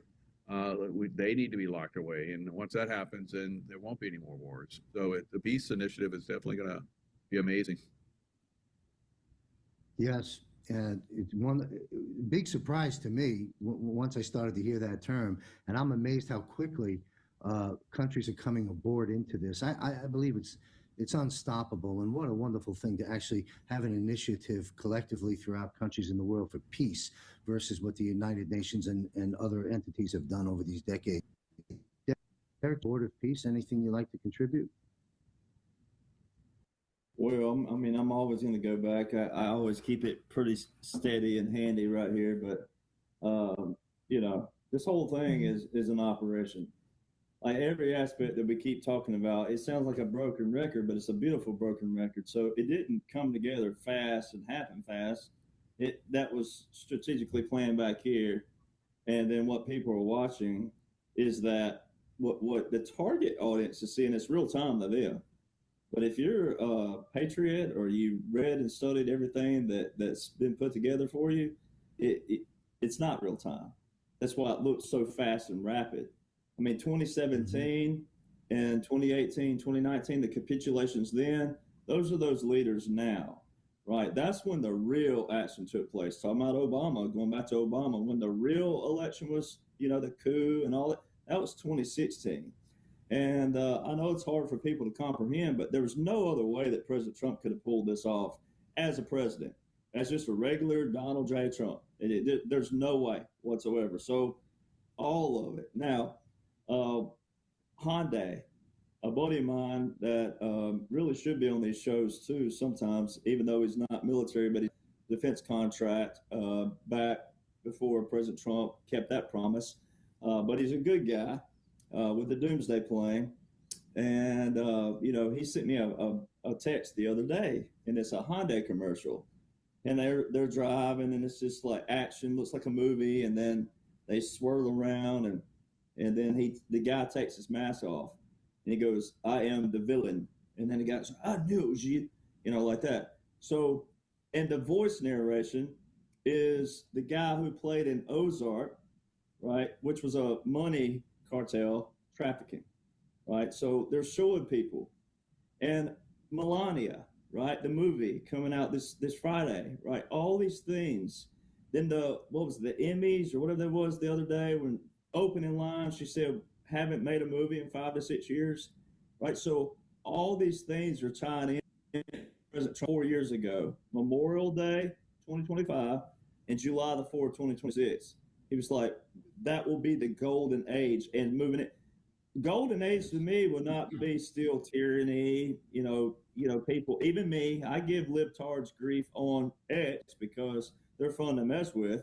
But in the depth, I don't want to argue with anybody. We, veterans especially, we're the ones who you really should want in your back pocket because we don't care what you live like, who you marry, we don't care about that, right? Because we know how to live and let live. We know how to integrate. We know how to tell jokes. And Jaco and Brad, we know this more than anybody. The more they told us to not do things joke-wise and saying certain things, the more we did it because that's what created that camaraderie. That's what, created, the tension breakup, right? Was to say things about your mama or your daddy or whatever it was like that. But you knew when someone was really having a bad day in the military and you didn't push their buttons too much. You know when someone's really there. So President Trump, this peace thing, the liberals right now can't see it because they're liberals, right? But this whole thing's been pre-planned, everything is destruction of all the deep state, all these executive orders, Yemen. See, that's the one thing you can get them with. They know Iran, right? They know Ukraine, but they don't ever talk about Yemen. That's one of those outliers you could take and say, how come you guys weren't losing your minds last March when we were bombing Yemen, right? No one was doing that because they didn't know about it. They weren't told to get mad about it. And as Jaco alluded to with Ukraine and Russia, this whole thing, first off, Ukraine's not a part of NATO, all right? So Article 5 don't apply. So why was Joe Biden the whole time talking about Article 5 in all the debates of NATO? So see, there's a lot of things that tie into that, right? And then Brad was talking about J.P. Morgan and Chase and all that. And they made Kamala, there were two people, she said specifically, two people during her debate. She used President Trump's Wharton School of Finance as her reference, and then she used the J.P. Morgan or one of those. And I'm like, those the most, I mean, SEC.gov, the most penalties out of anybody. So there's all these things are tie-ins to show you that this whole thing is a massive. And then it's going to lead to Obama, President Trump's post. I just screenshot that again when he did this. I think it was March last year. All roads lead to Obama. Read truth if you want to see military tribunals, right? Well, to me, what I've been trying to explain to people, talking about peace and talking about how you integrate all this, how you bring it to a quell where people aren't just arguing and bickering all the time, is Jaco and Brad, we talk about this all the time. You got to infiltrate from within. And Jaco, boy, he and I, early days, man, we took a pounding from people, didn't we, in the comment boxes. I mean, people were just like, oh, Jaco, you CIA, how you this and that. And I'm like, I'm like, look, people, President Trump straight out the gate, 2017 said, follow the money. Then he said, not everybody in these three-letter agencies are bad. It's a senior level leadership. Well, all that's been taken out. All that's been wiped out. Now we're down to the little granules on the the bottom. But Jaco and I took a pounding on certain things like that because we're trying to say, look, you only know the names that you think you know, right? And what you've been told and what you've Googled and what you found on a .net or a .org or something like that. You know, we're talking about strategy here. We're talking about how you get in, how you blend in. And Jaco, of all people, this man right here, he's one of many and his brothers. But you talking about blending in.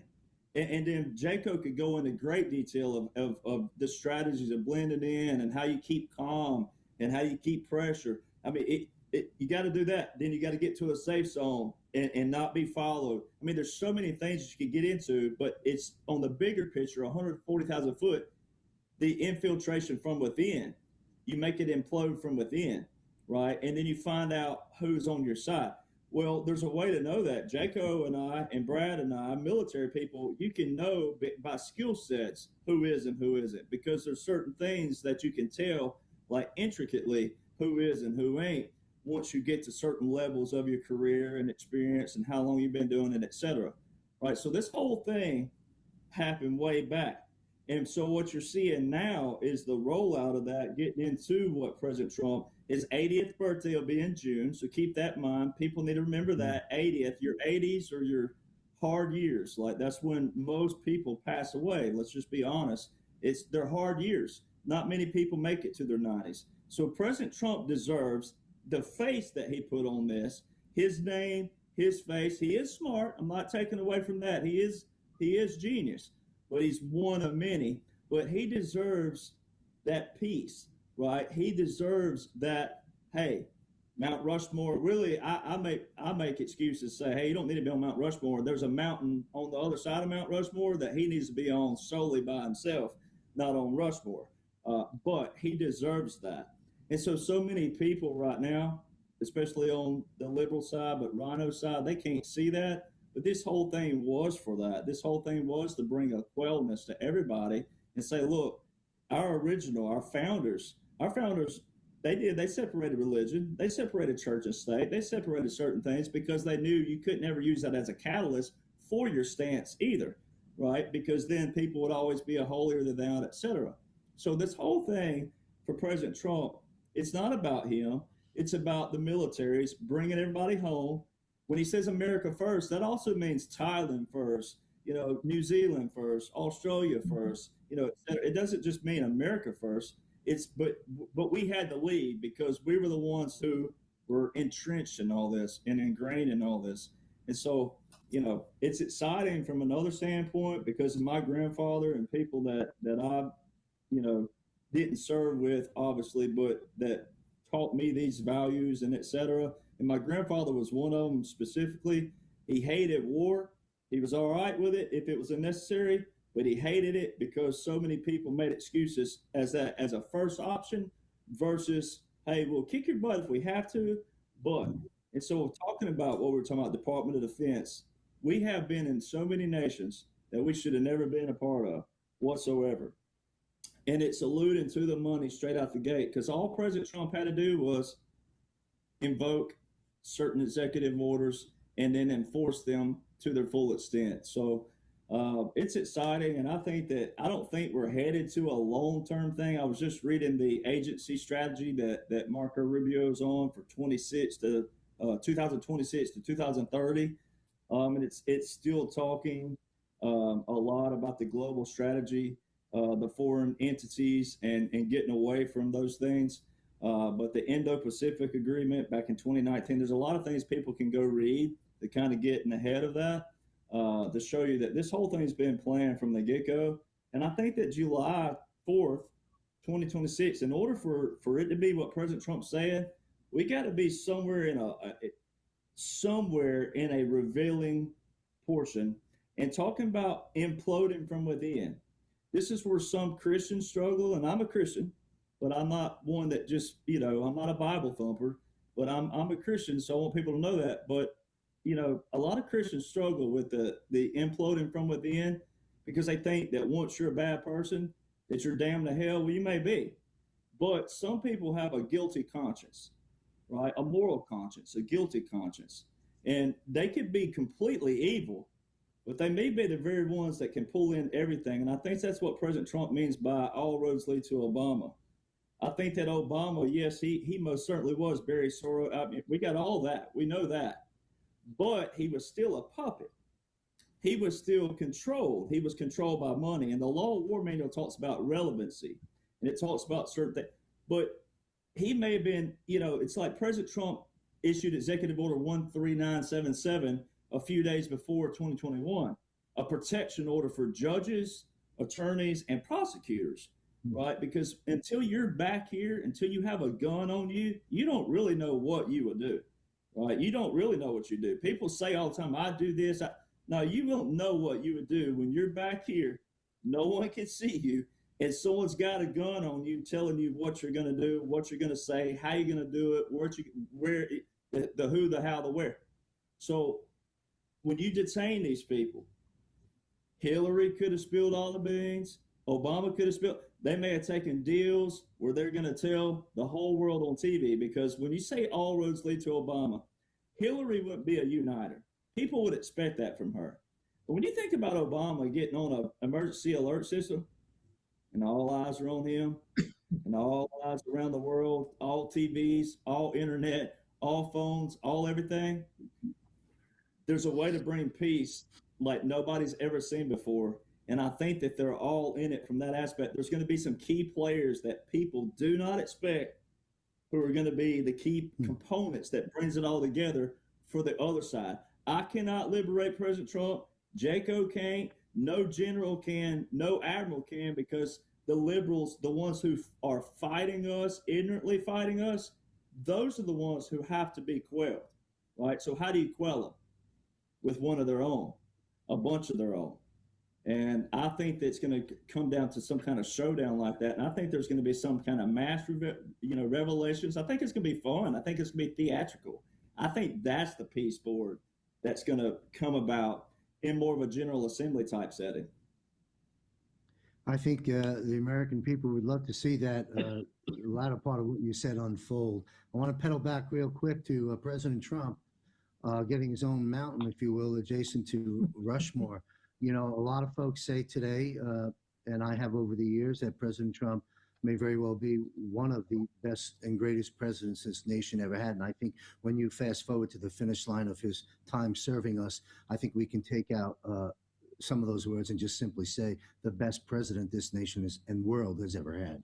I'd like to move on to one or two more questions. We can be a little bit brief on these so we don't extend everybody's time here. But I want to just say the destruction, we're going to go to the top with Michael because Sheila already opened up the Board of Peace discussion. Actually, I didn't have you weigh in on that, Brad. I wanted to get everyone to weigh in on the Board of Peace. Please weigh in on that, and then I want to move us into two things, and we'll wrap up the broadcast. Sure, I'll be happy to, John. You can hear me okay? Oh, yeah, everything's fine. All right, thanks. So the Board of Peace, I think, is really key for everybody to notice. And I'm doing a little bit of research on it when it came out. You look at the United Nations and you look at their X account, they do not follow the Board of Peace. And on the X account for Board of Peace, which just launched January 2022, or 22nd rather, it was 22, they do not follow the United Nations. Let me just read this very first opening sentence in the preamble for the Board of Peace. It reads this: declaring that durable peace requires pragmatic judgment, common sense solutions, and the courage to depart from approaches and institutions that have too often failed. And the chairman of the Board of Peace is Donald John Trump, not president. And the chairman of the Board of Peace is in personam, not by a state authorization as president or the wartime commander in chief. And the chairman, person, the man, Donald John Trump, until he so chooses to remove himself as the chairman of the Board of Peace, he has the veto power on the Board of Peace. Wow. So all of the nations who are, you come to the poker table and it's $1 billion ante. And Vietnam just joined while we're doing this broadcast. So the Republic of Vietnam just put in $1 billion and is now publicly acknowledged. And I think that calm is powerful when you say the United Nations does not follow the Board of Peace. I haven't seen in my research it retweet, whatever we call the X thing now, retweet, resharing. Board of Peace, I haven't seen them post anything regarding President Trump's speech about the Board of Peace. Of course, that was the biggest news around the world. And you're bringing these players to the table. So this is to supplant the UN. Yes, excellent. All right, so I'm going to move to Michael Jaco. Thank you. Incredible times and incredible moves being made. The destruction of the satanic, demonic, tyrannical financial system, that dirty, fake, phony fiat money that's been sliding through our hands for decades, that stuff, that has made us debt slaves. That whole situation is coming to an end right before our very eyes. And to me, it is very evident that the Federal Reserve and the IRS are being dismantled step by step, paving the way for a U.S. Treasury-issued sound money per the U.S. Constitution en route to a stable coin, en route to the QFS, and so forth. Now, we also have the declining U.S. dollar. I think it dropped to 97 on the dollar index, a matter of days ago, maybe bumped up a little bit, I don't know. But it is declining. It has worst year in many years, and that's by orchestrated design by the enemies of freedom. And so the declining U.S. dollar, and according to 107, he just on Eyes on Gitmo, it's another show I produce monthly. We just had an episode, it was published a day or two ago, and Juan, in that episode, so I state that because it's current, did not deviate from his statement a year and a half ago, where he said the U.S. dollar will have a near-death experience. He's still on the record for that, and also on the record that the war itself, we still got a long way to go, folks. But back to the economy, I'm setting up a long-winded statement here to get these questions answered in a moment. So 107 is on record, near-death experience for the dollar, and we see that going in the wrong direction. But what I'd like this panel to weigh in on, we'll start with Michael Jaco, is to weigh in on just what you see going on right now at the central bank. When you peel that curtain back, it's almost lights out for these guys. They are panicking because of the manipulation that they've done of God's money, gold and silver, for decades. So, Michael, if you want to take on that, what do you see taking place in this encapsulated situation of the Federal Reserve, the IRS, and the central bank system? What's the hammer of hell is coming down on them right now? What do you see taking place? And why is it impacting silver and gold in such an incredibly powerful way? Yeah, I can answer that really quick. You want to?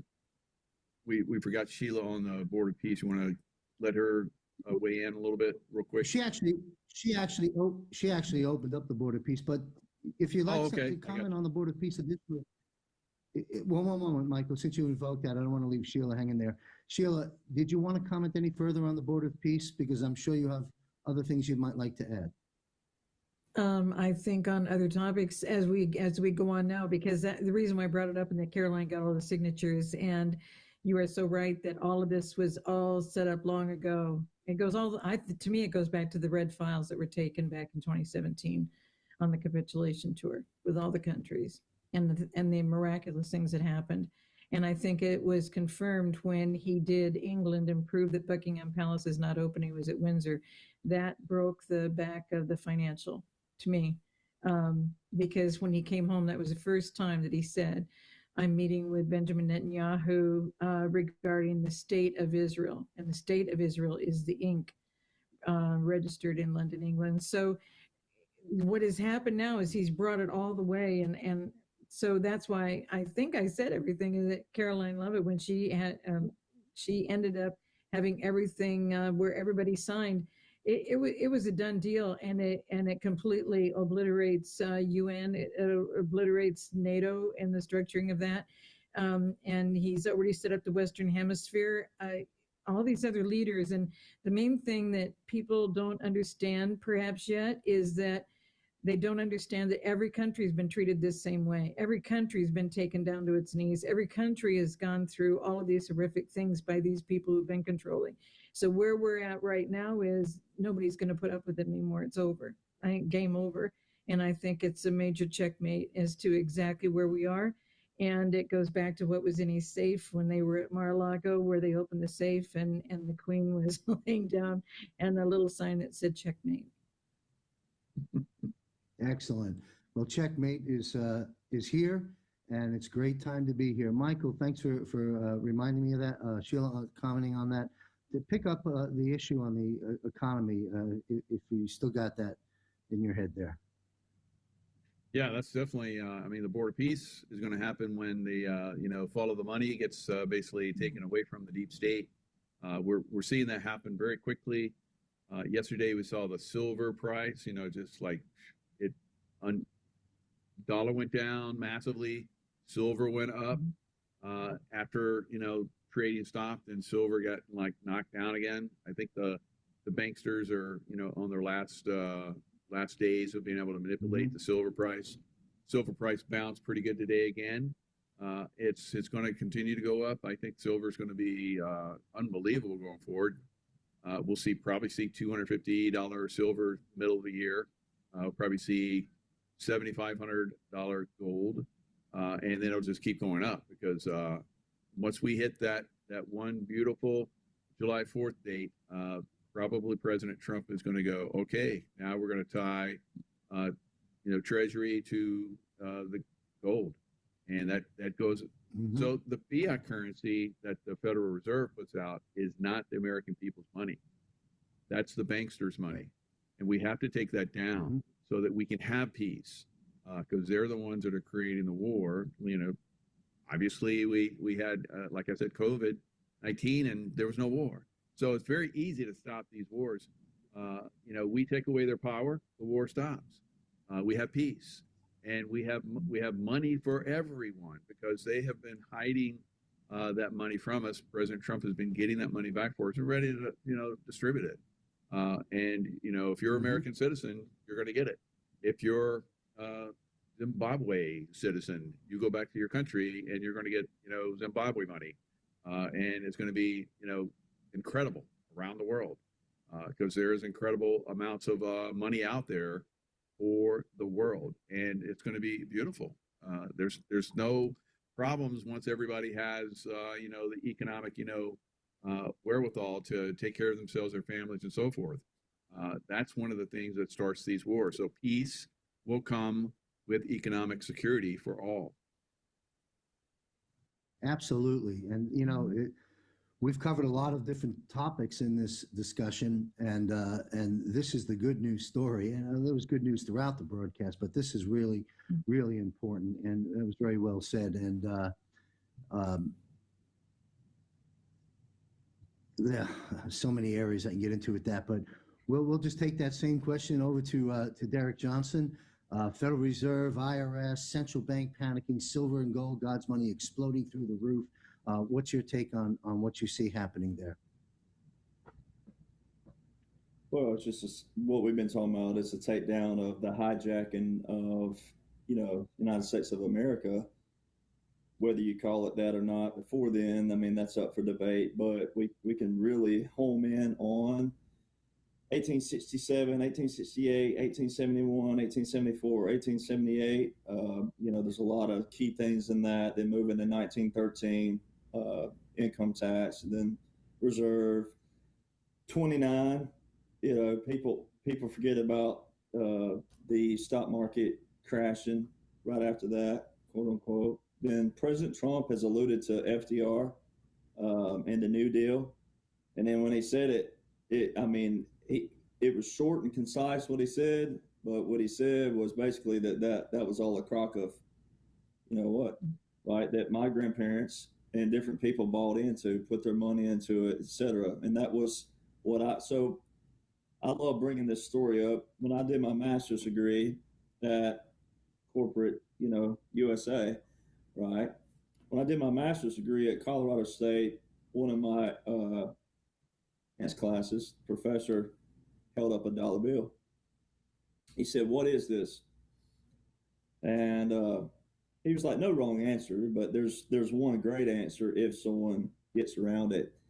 And I have this buddy, and he's just it's excellent that it was him that got it. But he was always a smart aleck because in the right kind of context. But he would hold his arm up like this, always like this backwards, and he would lean over just like that because he always had a response every time any professor said anything, and they wouldn't call on him just because he was normally correct, but everybody said all what they said, and professor kept shaking his head no, and finally he had his arm like that. You could really blurt it out, but he had his arm up, and he was like, and he said, "Control." Bingo. And so many people don't apply it. It's just like kind of being born, right? We come into the world, we know that you chew, you swallow, right? You eat, you drink, you eat. But people who have had strokes, who lose their motor skills, they have to go through speech pathology and learn how to chew, learn how to swallow, learn that mechanism, right? And people forget about that on a daily, right? They forget about what creates their life they're living. They forget about that, and everything revolves around that control, that dollar, right? And then you get one step further into when we left the gold standard, which Jaco and Brad, and I don't know about Sheila, but I'll speak on them. They know more about the gold and silver intricately and in-depthly than I do, for speaking terms. But you still can go back to leaving the gold standard. I have a buddy who was special operations. He actually came from Australia to get his citizenship to the U.S. He went through the Army, went special operations, rest is history. And I learned this from him, even though he don't want his name out there, but he knows who he is, but I like to give credit where it's due. And also at Colorado State University at that time, but he was much older. And at that time, and we would sit and talk about the Constitution, the Federalist Papers, Common Sense by Thomas Paine, and all of our foundation. And then he said there's three fundamental things that changed America. Three. And the Civil Rights Act was one of them, the Unified Budget Act, and then leaving the gold standard. And so the gold standard and the unified budget kind of go together, right? And so that's what we talked about in 68. And then you had the Nixon shock of 71, but that people don't realize that's Congress did this. They made the dollar as valuable as they want or invaluable. We call that inflation and deflation. And that's ultimately control.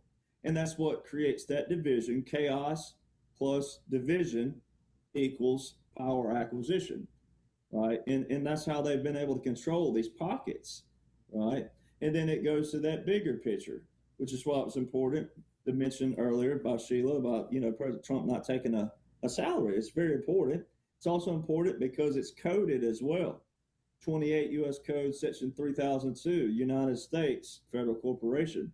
I tell people all the time, people say, well, if we're a corporation, why are you quoting codes? I'm like, well, in order to decode something, you need the what? You need the codes, right? That's how you reverse the system, right? You use that against them. And that's what President Trump, they're doing.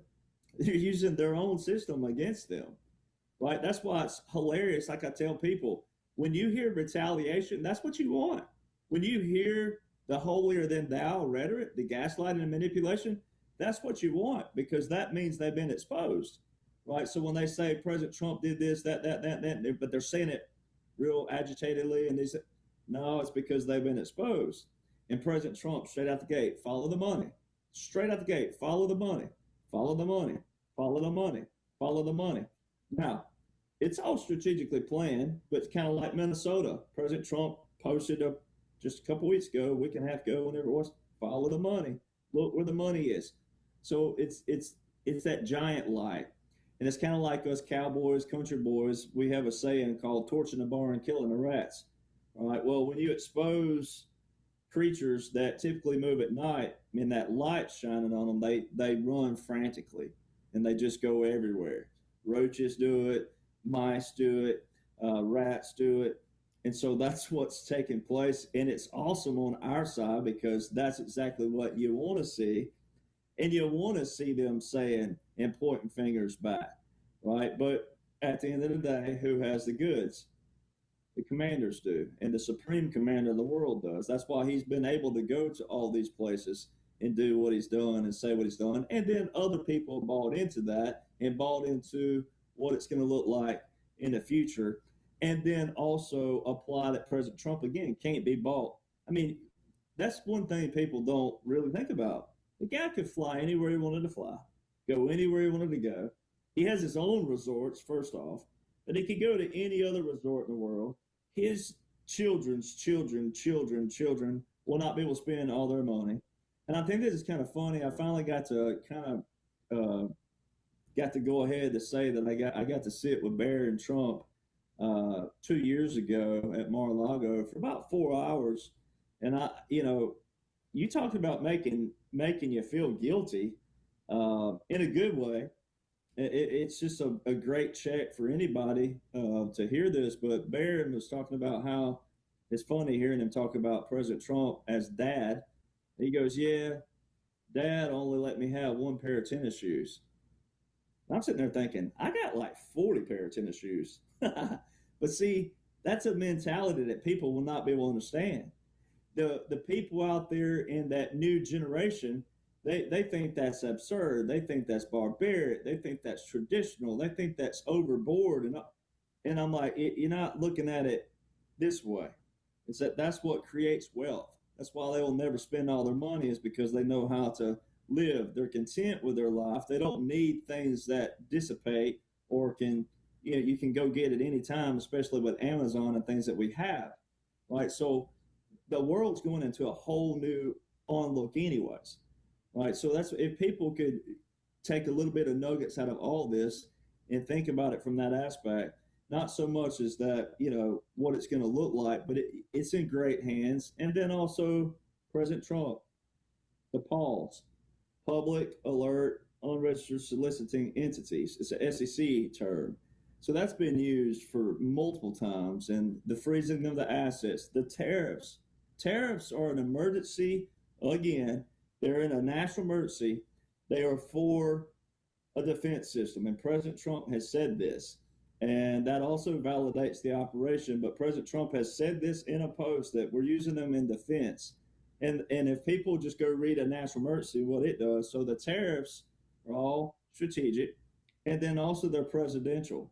The trade acts of 62 and 74, people go read those and tie it all in. I mean, it's real simple to see what's been done. But I can understand that people's, kind of scared moving into the future. What is that going to look like?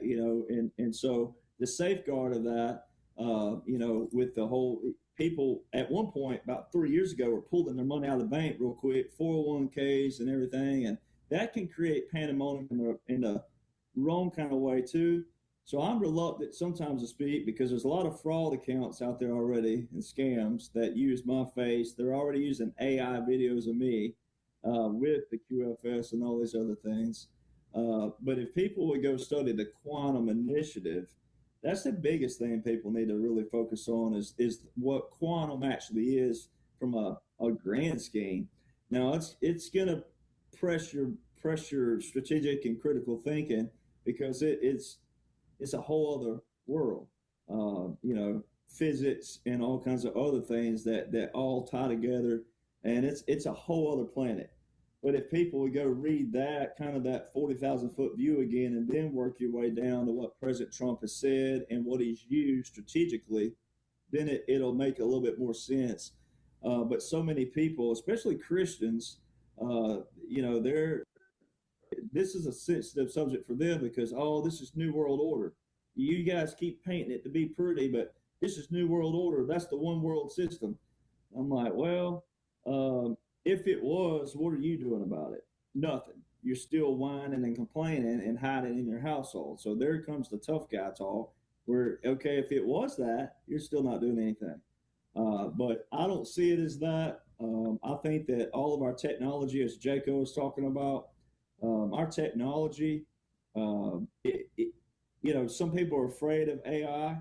I'm not a technology guy, period. Personally, I don't love it. It's not something I just love.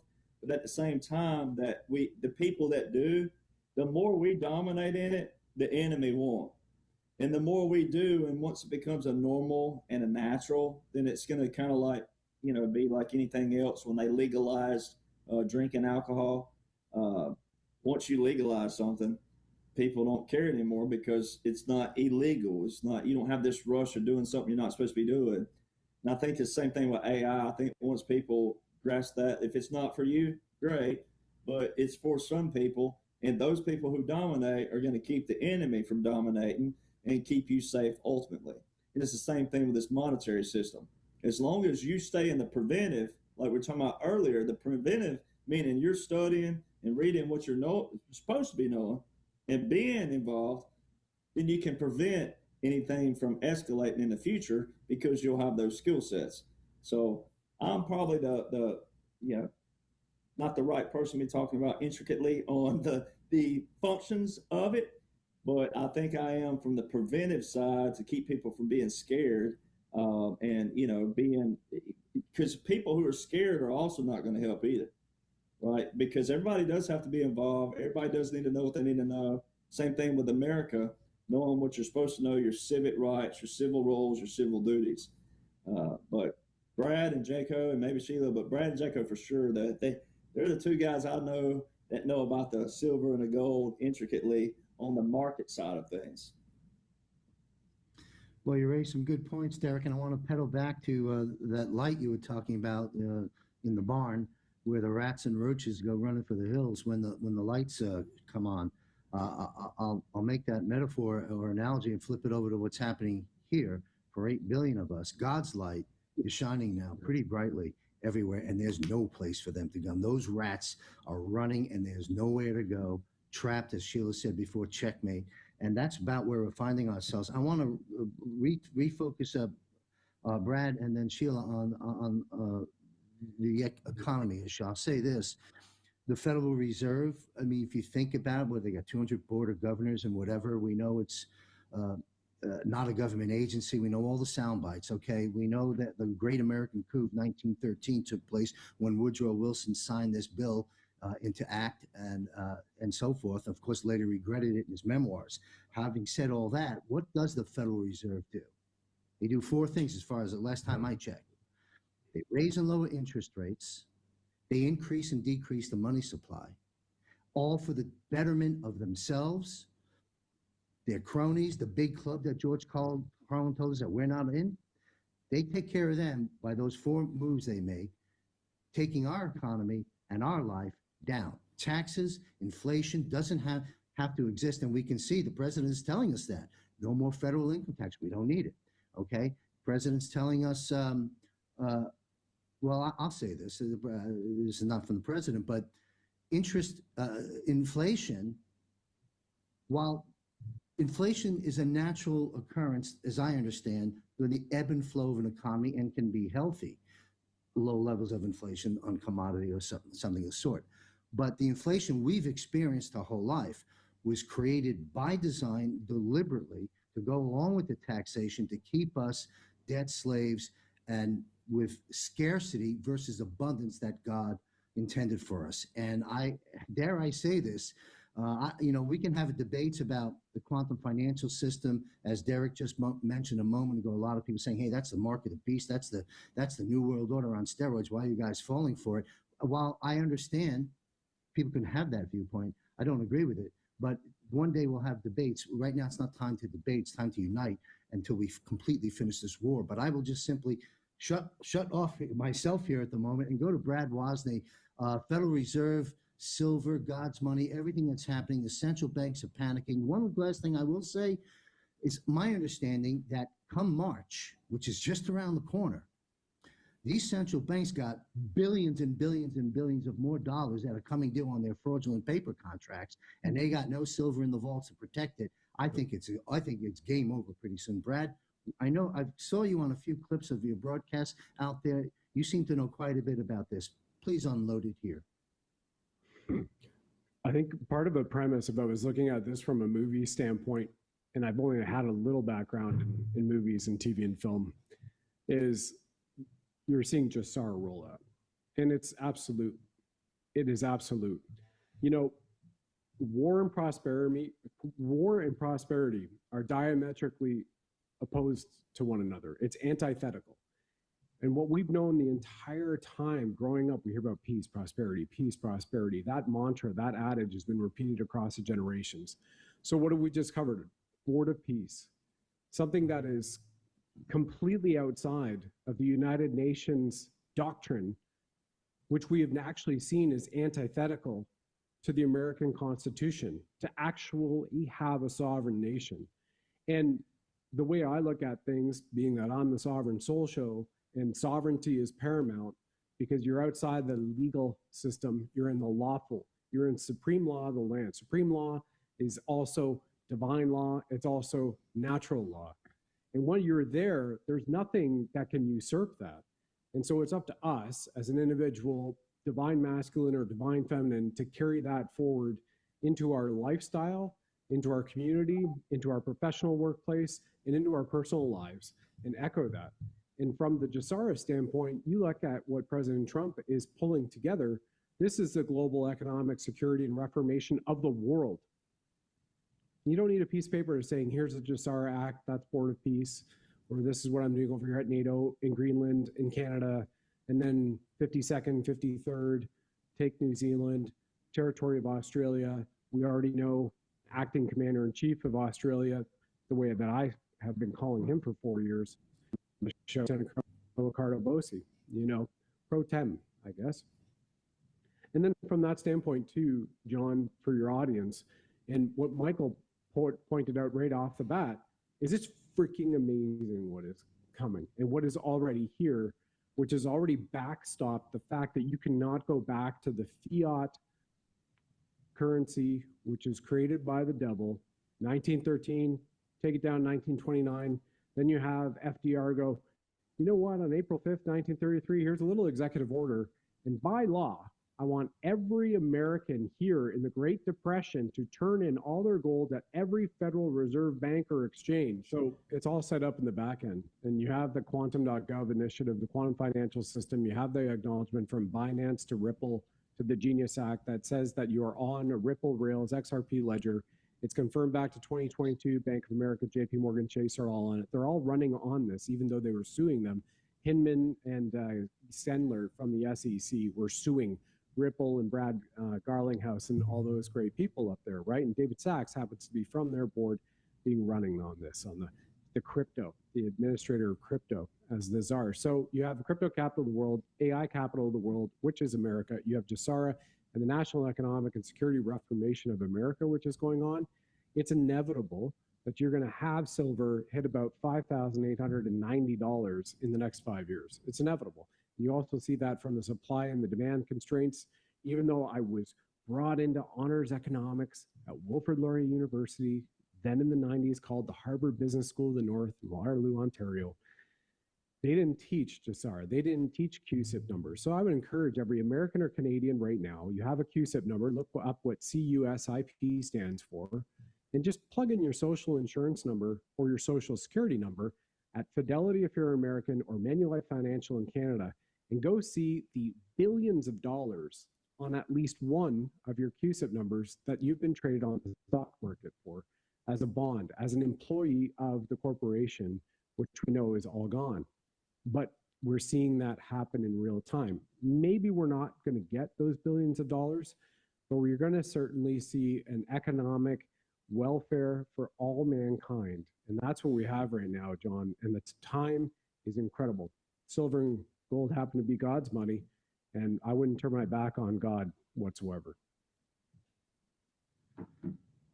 Good advice. Well said. Thank you very much. Yeah, I wanted to make a quick comment about Charles A. Lindbergh Sr., who was one of the congressmen who voted against the Federal Reserve Act in 1913. And I'm paraphrasing the congressman. And he said, with the passing of this act, it's one of the most worst legislations perpetrated upon the American people. And he said, from now on, and you alluded to this earlier, Brad, that all depressions and recessions will be scientifically engineered. And we saw that happen, and then we lost complete control when Richard Nixon made his move in the early 1970s, known as the Nixon shock, pulling us off the gold standard. And of course, we know the story of JFK, perhaps one of a few reasons why his life was eliminated with the silver certificates through the Executive Order 11110, which of course Lyndon Johnson revoked immediately after he had his hands in the assassination. Anyway, I've got to wrap up. My producers give me a heads up here. Sheila, please weigh in, if you will, on the economic related issue. And then I've got a sort of a non-standard question that I don't usually ask of this panel that I'm going to close out the show with. But Sheila, please, on the central bank implosion and the good news of the restoration of sound money. Well, you hit it with Nixon, and that was all done by Kissinger. Kissinger went around the world. Remember, they said all of our gold went to OPEC, and none of that's true. They stole our gold. And Kissinger made everybody around the world do the fiat dollars. Why? Everything that's out in circulation, we were paying interest on with our tax dollars. That's why our taxes kept going up. And since the 50s, 60s, they've been saying it. And then there's all sorts of videos on YouTube, the guys in the black suits back in the 60s and saying, we don't care what title you put on it, but spend the money, spend the money. And we don't care what you put on it, just keep spending the money, spend the money. So that's where we've been. But if we go back to how this formulated, I mean, when they did this to Nixon and they took it off, never in our nation did we ever have where the pendulum kept swinging up on real estate. Never. And so, and all the prices on the fuels and et cetera. So, and taxes on all of that. So this is what they did. Nixon was set up. It's the first time that it went off and didn't come back on. We never went back on the gold standard. And so when they took it off, it had never gone off more than 26 years, and they didn't fulfill by that, which they said they would. But they had to get rid of Agnew, Spiro Agnew, to get Ford in. I think Ford was Speaker of the House. They brought him in. So then when they get Nixon out, then they put Ford up, and people had no idea the controlling guy that Ford was seemed like a mild-mannered guy, and he wasn't. And so they bring him in, and who did they bring in from the outside? They brought in Nelson Rockefeller as the vice president. Nothing has been the same in this country since Kissinger did all of that. So when all of that happened and the money changed completely, because if you used to, in the 1800s, this was always the humor, it's all done by inflation. And so the gold price controls it from being out of control inflation. And so the same gold coins in the 1800s would have bought you a house in the 1900s, would have bought you a house in the 2000s. By doing that in the 1970s, they changed everything. And Johnson didn't just take us off of that silver certificate process Kennedy had taken us out of Vietnam, and he signed us back in on the flight back. And so, but you have to go back to Woodrow Wilson. Woodrow Wilson was credited with the Industrial Revolution. They made him the governor of New Jersey. And he was raised in Augusta, Georgia. And so that's where he got his start. But what happened is he became a club member that was so strategic because revolutions have matched with the wars. And they keep saying the third industrial revolution, the fourth industrial revolution, and that's how they've been playing the game. But as soon as they made him president, Woodrow Wilson did all of this and put it in our Constitution as amendments. So they put in the Federal Reserve, they put in the IRS. All of this happened within days of him being elected. It all moved that fast. And he also changed the terms. There used to be no midterm elections. So they affected the elections, they affected the money, they affected all of this in 1913. And so it just boom, boom, boom, put us into World War I, boom, boom, boom. Did Liberty bonds, gave it all to Europe. Nobody in America, billions of dollars in Liberty bonds to help America, and all went to Europe. All of this was set in motion to the destruction of where we are now. There were times where they tried to bring it back and the pendulum swung the other way, but it's never been as bad as it is right now. The properties, even in California, that were 500, hitting up to 550, 600,000 for a 3-bedroom, 2-bath, okay, are now 1.7 to 1.9 million. What are the chances of anybody buying anything? And so what they did to the generations, they called them millennials and then XYZ, all happened between 2000 and 2020. And the Z can't buy anything, can't do anything. But what was that telling us is that they were done with us.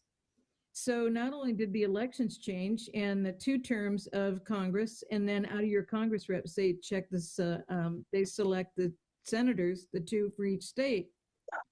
That makes it easy that if they aren't doing what they need to do for the state, you pull them out and replace them with one of the other Congress reps until the 2 years is up. And so now, instead of 2-year, and this was still going on in the 70s when this happened with the gold. And then as soon as the 2 years met whatever that criteria was for the number of years they could continue the 2-year terms, then it all flipped. And that's why senators became 6. That's why they became popular vote. So then that's when everybody started working international. What's Congress doing? Flying all over the world, doing deals all around the world. I mean, everything changed. So guys, our money has been negotiated and everything redirected around the world by the representatives and the senators who are now global deal guys instead of representing for the states. So everything changed.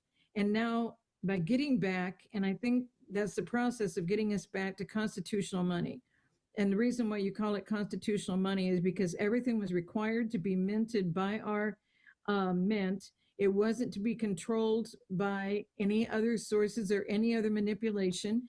And it's all to be it's not based on commodities.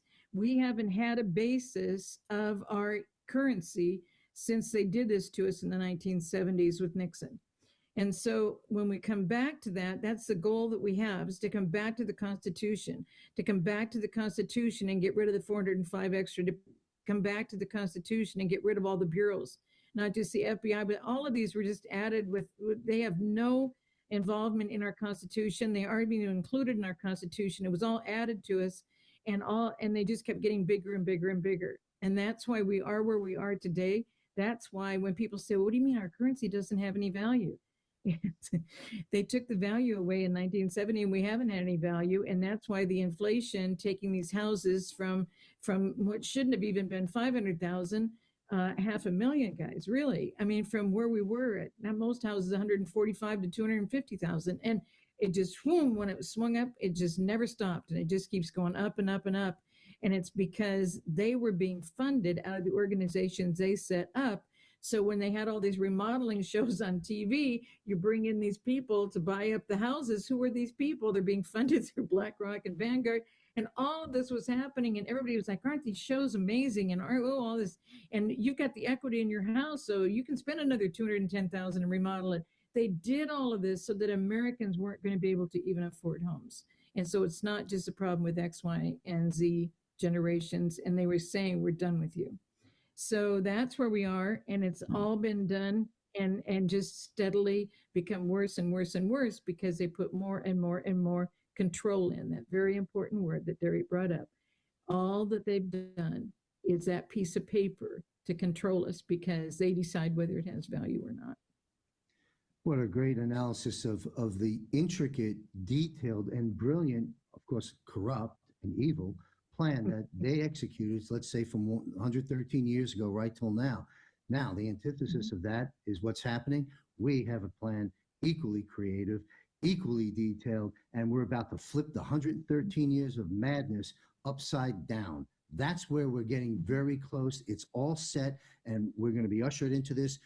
I publish a show and host a show. It's the only show I do live, Global Financial Reset, every Wednesday at 8:30 p.m. Eastern. And perhaps I'd like to extend an invitation to some of the folks on this panel to join us in that broadcast where we spend the whole 90 minutes just on the economy. We talk about the repatriation of wealth. We had retired Lieutenant Colonel Tom Lennox on, who talked extensively about repatriation, spoke extensively about the birth certificate. We had a powerful segment on that to dispel the myths that it's a conspiracy theory. It is not. Anyway, time is of the essence here. I want to set this question up first.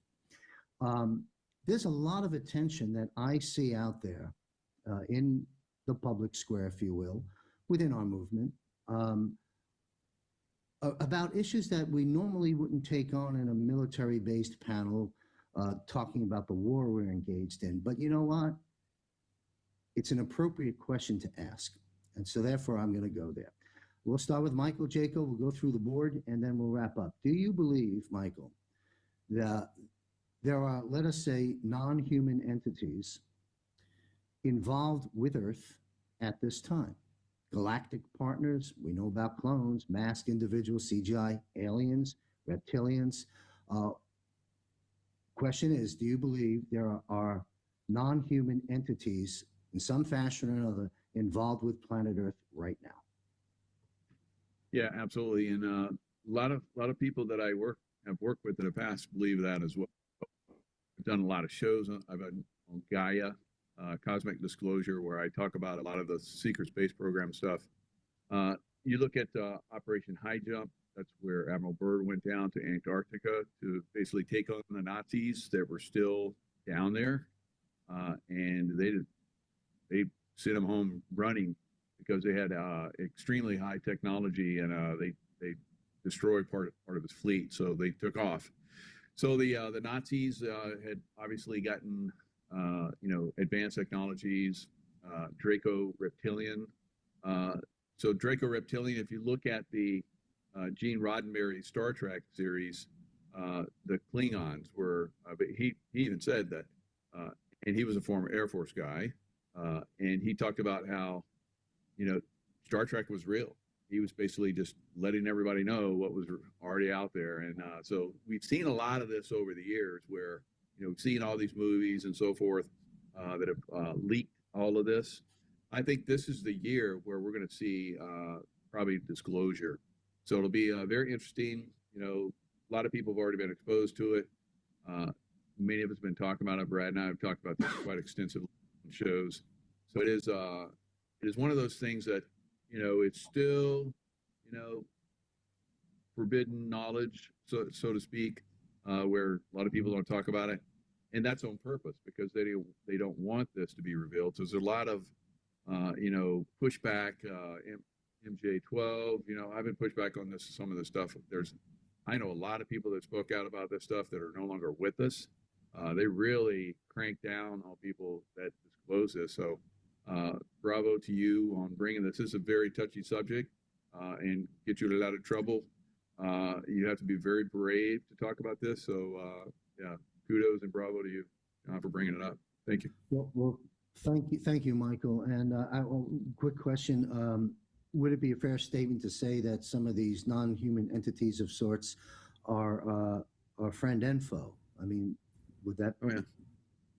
Yeah. Yeah, absolutely. I think we're in the process of overcoming the foes. It's moving in a very quick direction. That's why there will be disclosure, more disclosure. I think disclosure has been going on for quite some time, but it'll reach a a higher level and more people. I've seen some of these creatures myself. So it is, and so have some of my comrades. We've talked about it. So it is something that does exist. And like I said, more disclosure comes out, and the benevolent and good ETs that are out there, which are far more than the evil ones. So we just unfortunately have been captured for a little while, and we're breaking free from that. Yes, and to our audience that may be getting the jitters at this moment, just remember God's on the throne all the time. God's in control. God always wins. We got this. And thank you, Michael, for sharing that with us. We'll dive into this.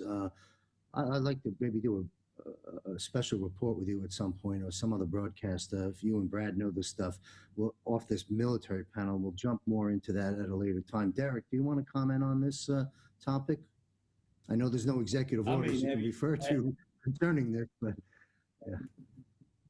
I mean, I don't know. Have you not seen Janet Reno? Have you seen Whoopi Goldberg? I mean, they had to sneak up on a water fountain to get a drink of water, so they make a good excuse, right? I mean, I can bring the humor into this, but no, I mean, in all seriousness, Jaco, great expert on this, especially because, I mean, when you get into top secret clearances and up, and I know a lot of people with the TSSCI plus the Q clearance, et cetera. I mean, we're talking things that, no, it's not your normal conversation, and it's not your normal even campfire conversation, unless some tequila has been involved or some of that other firewater, as we call it in the South, right? But so many people are afraid of that. But my grandfather was someone who loved this conversation. He loved to think about what about God we don't know about? What is there that we don't know? I mean, I know those stars are there, but I don't know really what they are. We call them that. I've never been there. But, my grandfather was a Native American, so I love those conversations. And I know that we do have that. And then we have, obviously, Area 51, and that's just one location. It's not that people hear Area 51, but there's a lot of areas that are most people have not been to. You even have to have clearance to fly over it. I've flown over it one time. Jaco can probably speak on certain things. He can't speak on others, we know. But Colonel Sellers, been there. A lot of people have been there that can't even speak. And as Jaco said earlier in the show, that there's things that have been classified for so long that it has to be the right time. Because in reality, look at the years Jaco's been in. We're just talking Jaco alone. Look at the years that he sacrificed doing what he did, especially as a Navy SEAL. Navy SEALs, they're gone. I always make a joke in a light way, but in a reality way, they're gone 400 days of the year, right? So, we're talking about sacrifice that people have done their whole life, and the good guys and gals that's done it, but it has to be where people appreciate it, because someone has also lost their life over this as well. And at the end of the day, that's what we talk about more in the military, is the loss of life. And we try to prevent that, but we have brothers and sisters. That's why we wear these bracelets. Some of us wear them for memorial's sake. So it's a sensitive subject. It's a real subject. But yes, there are definitely classifications. And I know other people that cannot be a part of this panel, but could obviously contribute if they could to this subject matter. But I know it does scare some people. But like you said, God is on the throne. We're not taking away from God. We're not we're not taking away from the light. Nothing of that manner. But even the Bible talks about demons. It talks about evil spirits. I mean, that's what we're fighting. That is the very entity we're fighting. But talking about Colonel Lennox really quick, he and I met last March in Miami at Trump Doral at the Charlie Ward event. And so, he made me a firm believer, and Jaco already kind of had me on the fence with it. And, this is just me growing where I'm at in my life too. But Colonel Lennox made me a believer in time travel, not from rhetoric and not from dialect, not from anything of that nature. I sent a photo of him. I said, don't take this as an insult at your age. But I sent a photo of him to my mother, and I said, who does this look like? And she's like, I don't know, outside of Papa. Colonel Lennox looks just like my grandfather. I'm talking identical. And look, my grandfather's been gone 20 something years now. So Colonel Lennox and I connected just like that. And then the topics, and then where we are in the world, and what we're talking about, and where we're going, and where we're headed, and then also the people who have kind of been left in the dark. And then we were sitting by the pool at Trump Doral, and everybody's just sitting there talking, and he and I look up, and I got it on video, and I've got multiple on video, but I got this one in particular. It was a shiny object way above aircraft level. And then, see, this is where people don't appreciate and can't appreciate because they don't have the experience with whatever their MOS, whatever it was. But like, I'm an air and missile defense guy. That's what we train to do. That we're trained to see aircraft wings out of clouds. I mean, just that quick. This was wasn't an aircraft, but it was shiny, right? And then it's moving. You can see it with your naked eye, but it was way above aircraft. And we just so happened to be right there by the aircraft. I mean, aircraft come over Trump Doral all the time, right there. I mean, just nonstop. This is way above. There was a shiny object, and we got everybody around there to see it. We have all those witnesses, which was great. It was awesome. And Colonel Lennox just looked at me, and he just like my grandfather, just winked. And because when you know, right? And, for people out there listening, if you believe someone thinks you're crazy, let them, right? It's not worth the argument. But at the same time, when you know, and then there's friendlies you can see all around if you know what you're looking for. That they're not aircraft. Aircraft have unique characteristics, and then sound if you know what you're listening to, and just eyesight and certain lights and whatnot. But I was down in Miami before that and saw an aircraft that we have in our portal that can be in your sight, and then all of a sudden it can hit invisible just like that. People don't realize the technology that we have alone. But yeah, there's things that people, whether it freaks them out or not, but outside of the jokes, but just look at Whoopi Goldberg, and that'll help you get into the mode. You heard it here from Derek Johnson. Thank you, Derek. A quick comment. Again, God is in control. I reiterate that. And second, it's been my understanding, and anyone on this panel can correct me if I'm wrong, that the presidents, all of our presidents over many, many decades, have been privy to UFO files, we'll call it, and intelligence of that type. And Michael seems to be confirming that. So we can take that to the bank. And so this isn't crazy talk, folks.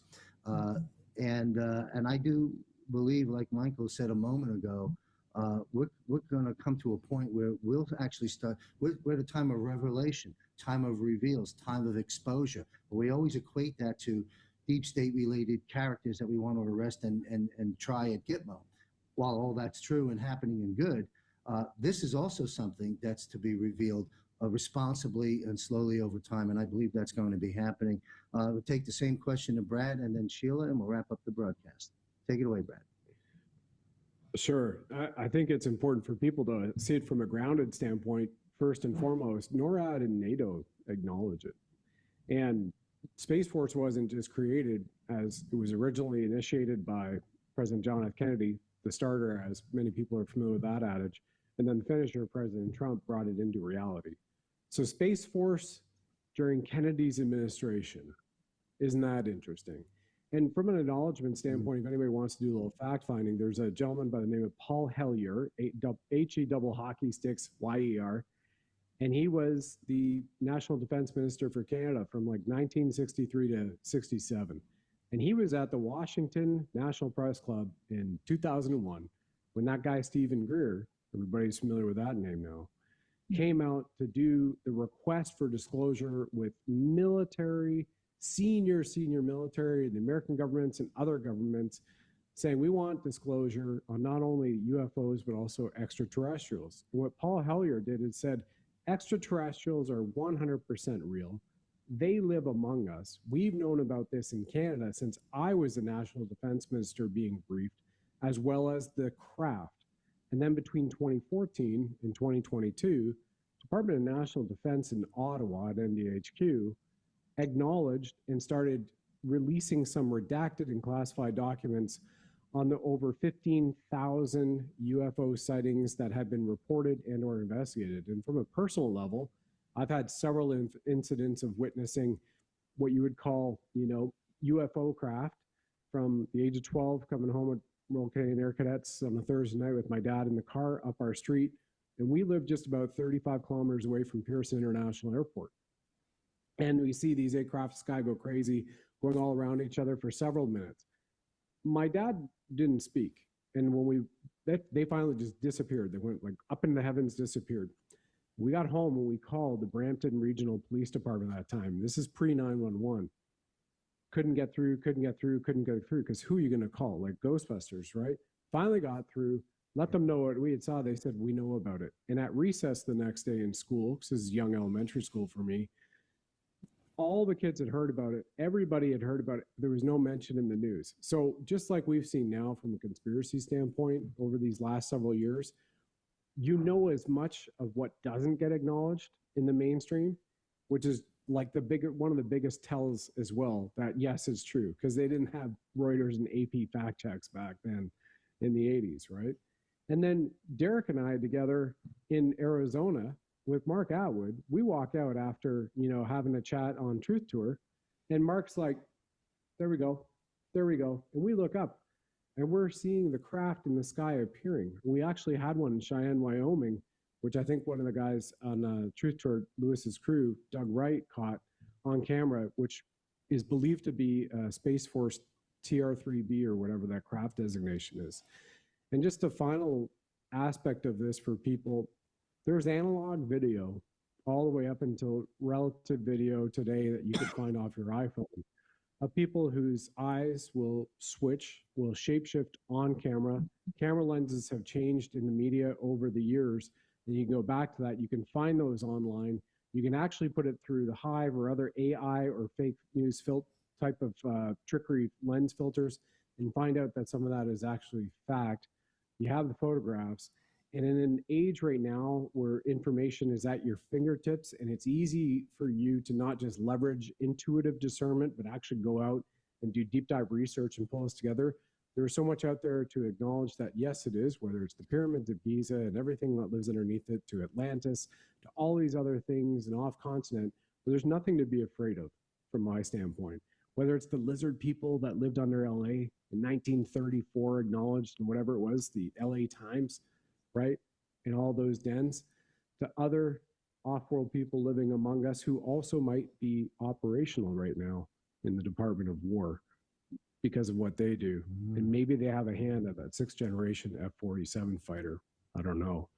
It's really remarkable because we're at the tipping point with disclosure to be a space-faring race once again. I say once again, from what I've learned, and I'm 100% not only intuitively, but know that we're about to be a spacefaring race once again.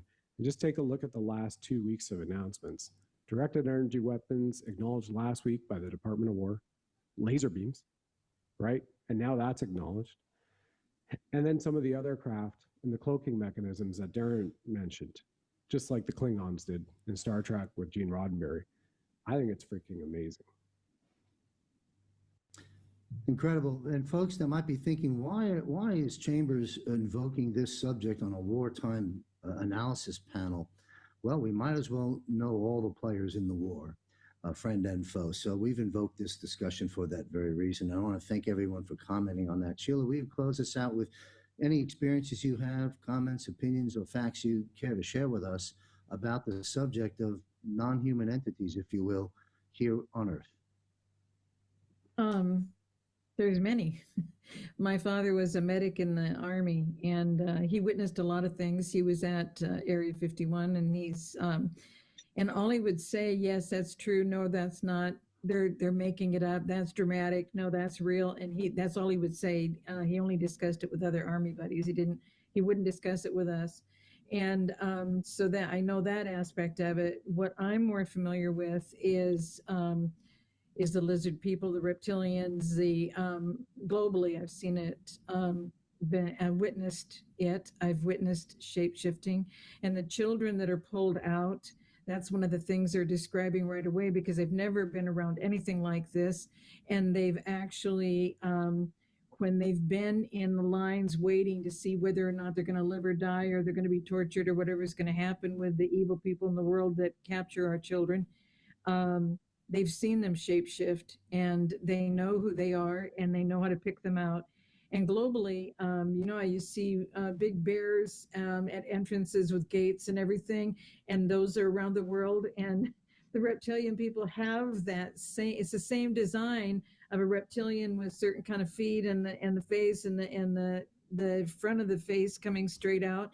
And I thought, well, there's just nothing like that in America. And then I come to Georgia, and I'm invited within 2 weeks of being in Georgia to go to South Carolina and witness, because they felt that I would understand about the reptilians, and they're actually finding them that they were buried. And there's so many people, it's just become a thing in Georgia and South Carolina that if you have a lot of property, you make this big pond. So they make this big pond, and sooner or later, one or two of these reptilians that were buried there long ago have now surfaced. And they have, there's one area in South Carolina where they have found several. And so I know that if people are listening, they're like, oh my gosh, Sheila Holm has even seen this. I mean, I can hear the messages now, but I don't share or talk about this because I don't think that people are understanding the variables in this, because we have some Mangala experiences that look a lot like the people they show as UFOs with the shape of the head and the eyes and everything, because they were trying to figure this out themselves. They were crossbreeding. They were doing all these things. And so now in my studies of how those people were paid to come to America and do all these things in America, and how they had land down in South America and did all the flying in private planes, so we didn't know how they traveled or got here. Those people, most of them were shape-shifting. Queen Elizabeth, actually, some of the children that felt they were honored, and there's an article about this where she and Philip went, and they went to one of the orphanages or something, and they handpicked children out that thought they were being honored, that they were great children, and they were able to go with them to Balmoral and etc. Well, then they experienced all these things that nobody else would comprehend or understand. And so it comes down to the bloodlines and the breeding, and there's a whole mixture. But now I've not personally witnessed what Jaco has witnessed, because I haven't been around the things from the other worlds, but mainly the process of the reptilians, the experimental people, and the experimental breeding that has caused some that look like the ones they use in the movies with the big eyes for being people who came in on UFOs. And so that's my experience in this. And I never have shared this, and I never knew anyone would be interested in this, because it's a scary thing when you see what they actually look like and how they can look just like we do in one moment, and the very next moment, they're completely different. And now what people are depicting is that they're wearing a mask, just like some of the other people are wearing a mask. And when there's the demasking point in this world, we're going to find all sorts of things that look so completely different with the mask. You take the mask off and what's underneath. And that's the way the children are describing the shape shifting. When that comes off, how they're able to hide this whole reptilian structure underneath these masks and look just like we do, that's what really has shocked the children. And so that's pretty much my whole experience, and knowing from Dad what was true and not true about Area 51. Well, thank you very much. I'm glad I asked the question, and I'm glad you shared your experiences and what you have come to learn. And to our viewers, I'm sure there's a lot of folks out there that have some stories to tell too. You can send me an email, john@jmcbroadcasting.com, and I'll do my best to respond to your communication. We're going to bring this episode to a close. It's been an extended 3+ hours. I first off thank this esteemed panel for your time and contributions to the questions I've asked and raised for the American people and the people all over the world today. And I want to thank my two producers as well. And for those that want to learn, I think our audience knows everyone fairly well on this panel. But for those who don't, newly coming aboard, a lot of folks are. Our viewership is over 5 million a month right now in terms of the 9 shows that I publish throughout the course of a month. We have hard third-party analytics we've been doing for years. And so there's a lot of eyes and ears here. Please continue to share the show, share the work. It's important work. And what I was saying is on my website, jmcbroadcasting.com, on the upper left-hand corner, you'll see a yellow tab at the navigation bar called Contributors. So if you want to learn more about the contributors are on this panel and many others that I host on my shows, their photograph, biographies, and links to their world is there. Please visit that and get connected with everyone on this panel because they do far more work than just giving me the opportunity to speak with them here, which I thank you all very much. I salute our veterans and for your work in uniform and out of uniform. Thank you all very much for being here, and God bless you. And I'll be right back after this important announcement about Gitmo.